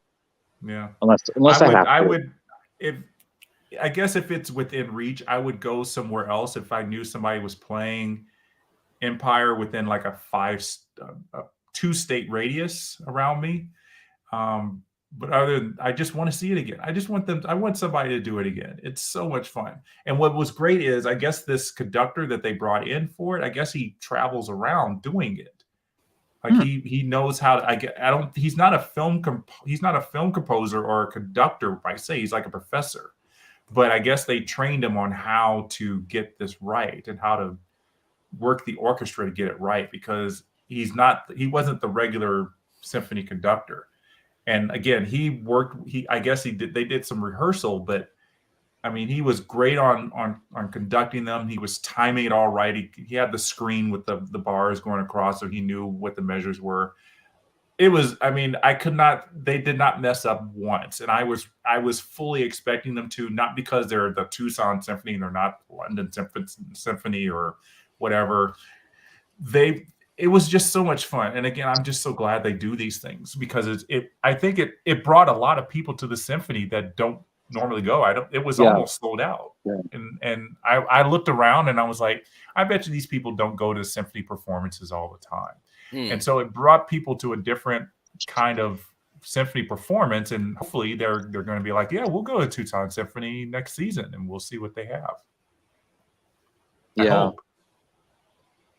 Cool. My local symphony did E.T. a couple of years back, and they did okay. I was expecting them to suck, but they did pretty good. I left, pleased. I didn't feel the urge to burn down the building or anything. So okay. I was pleased. You like Hannibal Lecter in the audience? You're going to pick out which member of the orchestra you're going to have for dinner? Telling you, Nashville. I'm serious, Boomer. Nashville, Tennessee, music capital USA, right? Right? Yeah, you're right. The orchestra sucks. It sucks. Okay. One, they charge more than the best seats in Boston for the cheap seats, and two, they cannot play John Williams. I went to see Home Alone. It was horrible. It was completely off time, and the tone was just atrocious. They did. Was there a disco number in it or something? No. And then they did like a John Williams potpourri night. I got up and walked out, I think 4 or 5 times. And I'm just like, you know what? Forget it. I'm gone. I'm just going home. This is potpourri. Well, I like a potpourri concert, just like a whole bunch of stuff. Oh, okay. Yeah. Gotcha. Okay. Yeah, they played Far and Away. It was horrible. Cowboys, horrible. Okay. Catch Me If You Can. They did that. That was fine, but that was the only thing they played. That was okay. Everything else, horrible. Horrible. Oh my Lord, horrible. I'm like, I'm never coming back to Nashville Symphony ever again for nothing at all. Okay. All right. Yeah. Strong words. Tell us how you really feel. No, Speaking of how I feel, did you see my rant on that unboxing about the the Williams one? Yeah, you were in the chat. You were not happy. Yeah. I was in the chat when that happened, and I'm like, man. Is this one of these things where you couldn't wait for a review to come out because unfortunately there's like limited edition, but then you're upset because it didn't have the tracks you wanted? No, it's a mass market release, but they chopped up the CDs. They took so much off. And I'm like, how do you call this a complete recordings release if you chop a CD down by like 2/3? Yeah, it's not complete. Yeah. Gotcha. All right, cool. But enough on that rant. Thank you so much for coming on tonight, Jeff. Yeah, I had fun. Both of you were really great to talk with.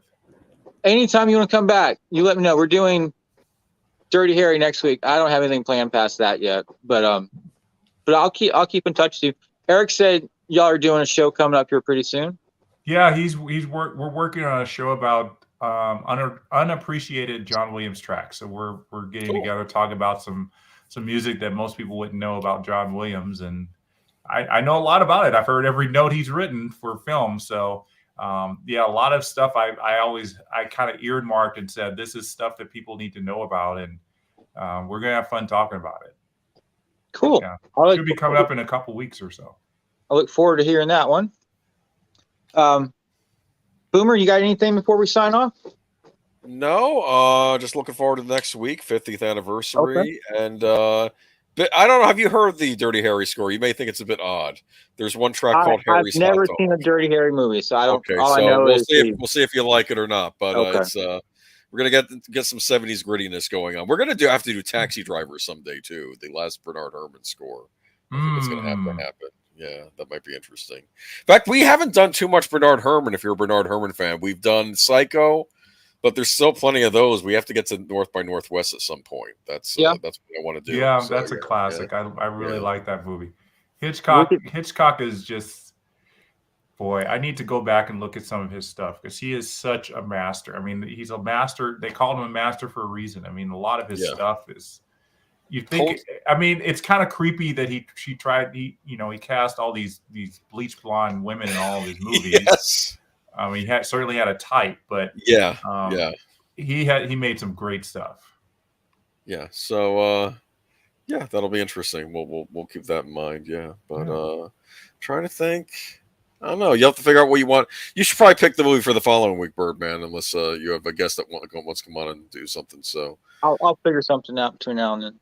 But don't use up all your John Williams at once, though, right? It take a while. That'd be about 2 years. Actually, Goldsmith is what's going to take forever, right? Goldsmith will take a lifetime. Okay. Gotcha. Yeah. Our Maurice Jarre or Ennio Morricone would take. He would take 2 lifetimes. He wrote more music than Goldsmith, believe it or not. Yeah. Interesting. Around 500. You'd have to have your subtitles on because like 2/3 of his movies are in Italian. Yeah. Cool. Well, anyway, thank you everyone for coming by tonight or in the future time, catching the replay. Thank you. Always remember, adopt, don't chop. Keep listening to great film scores. And next week for Dirty Harry. Have a good night, everybody.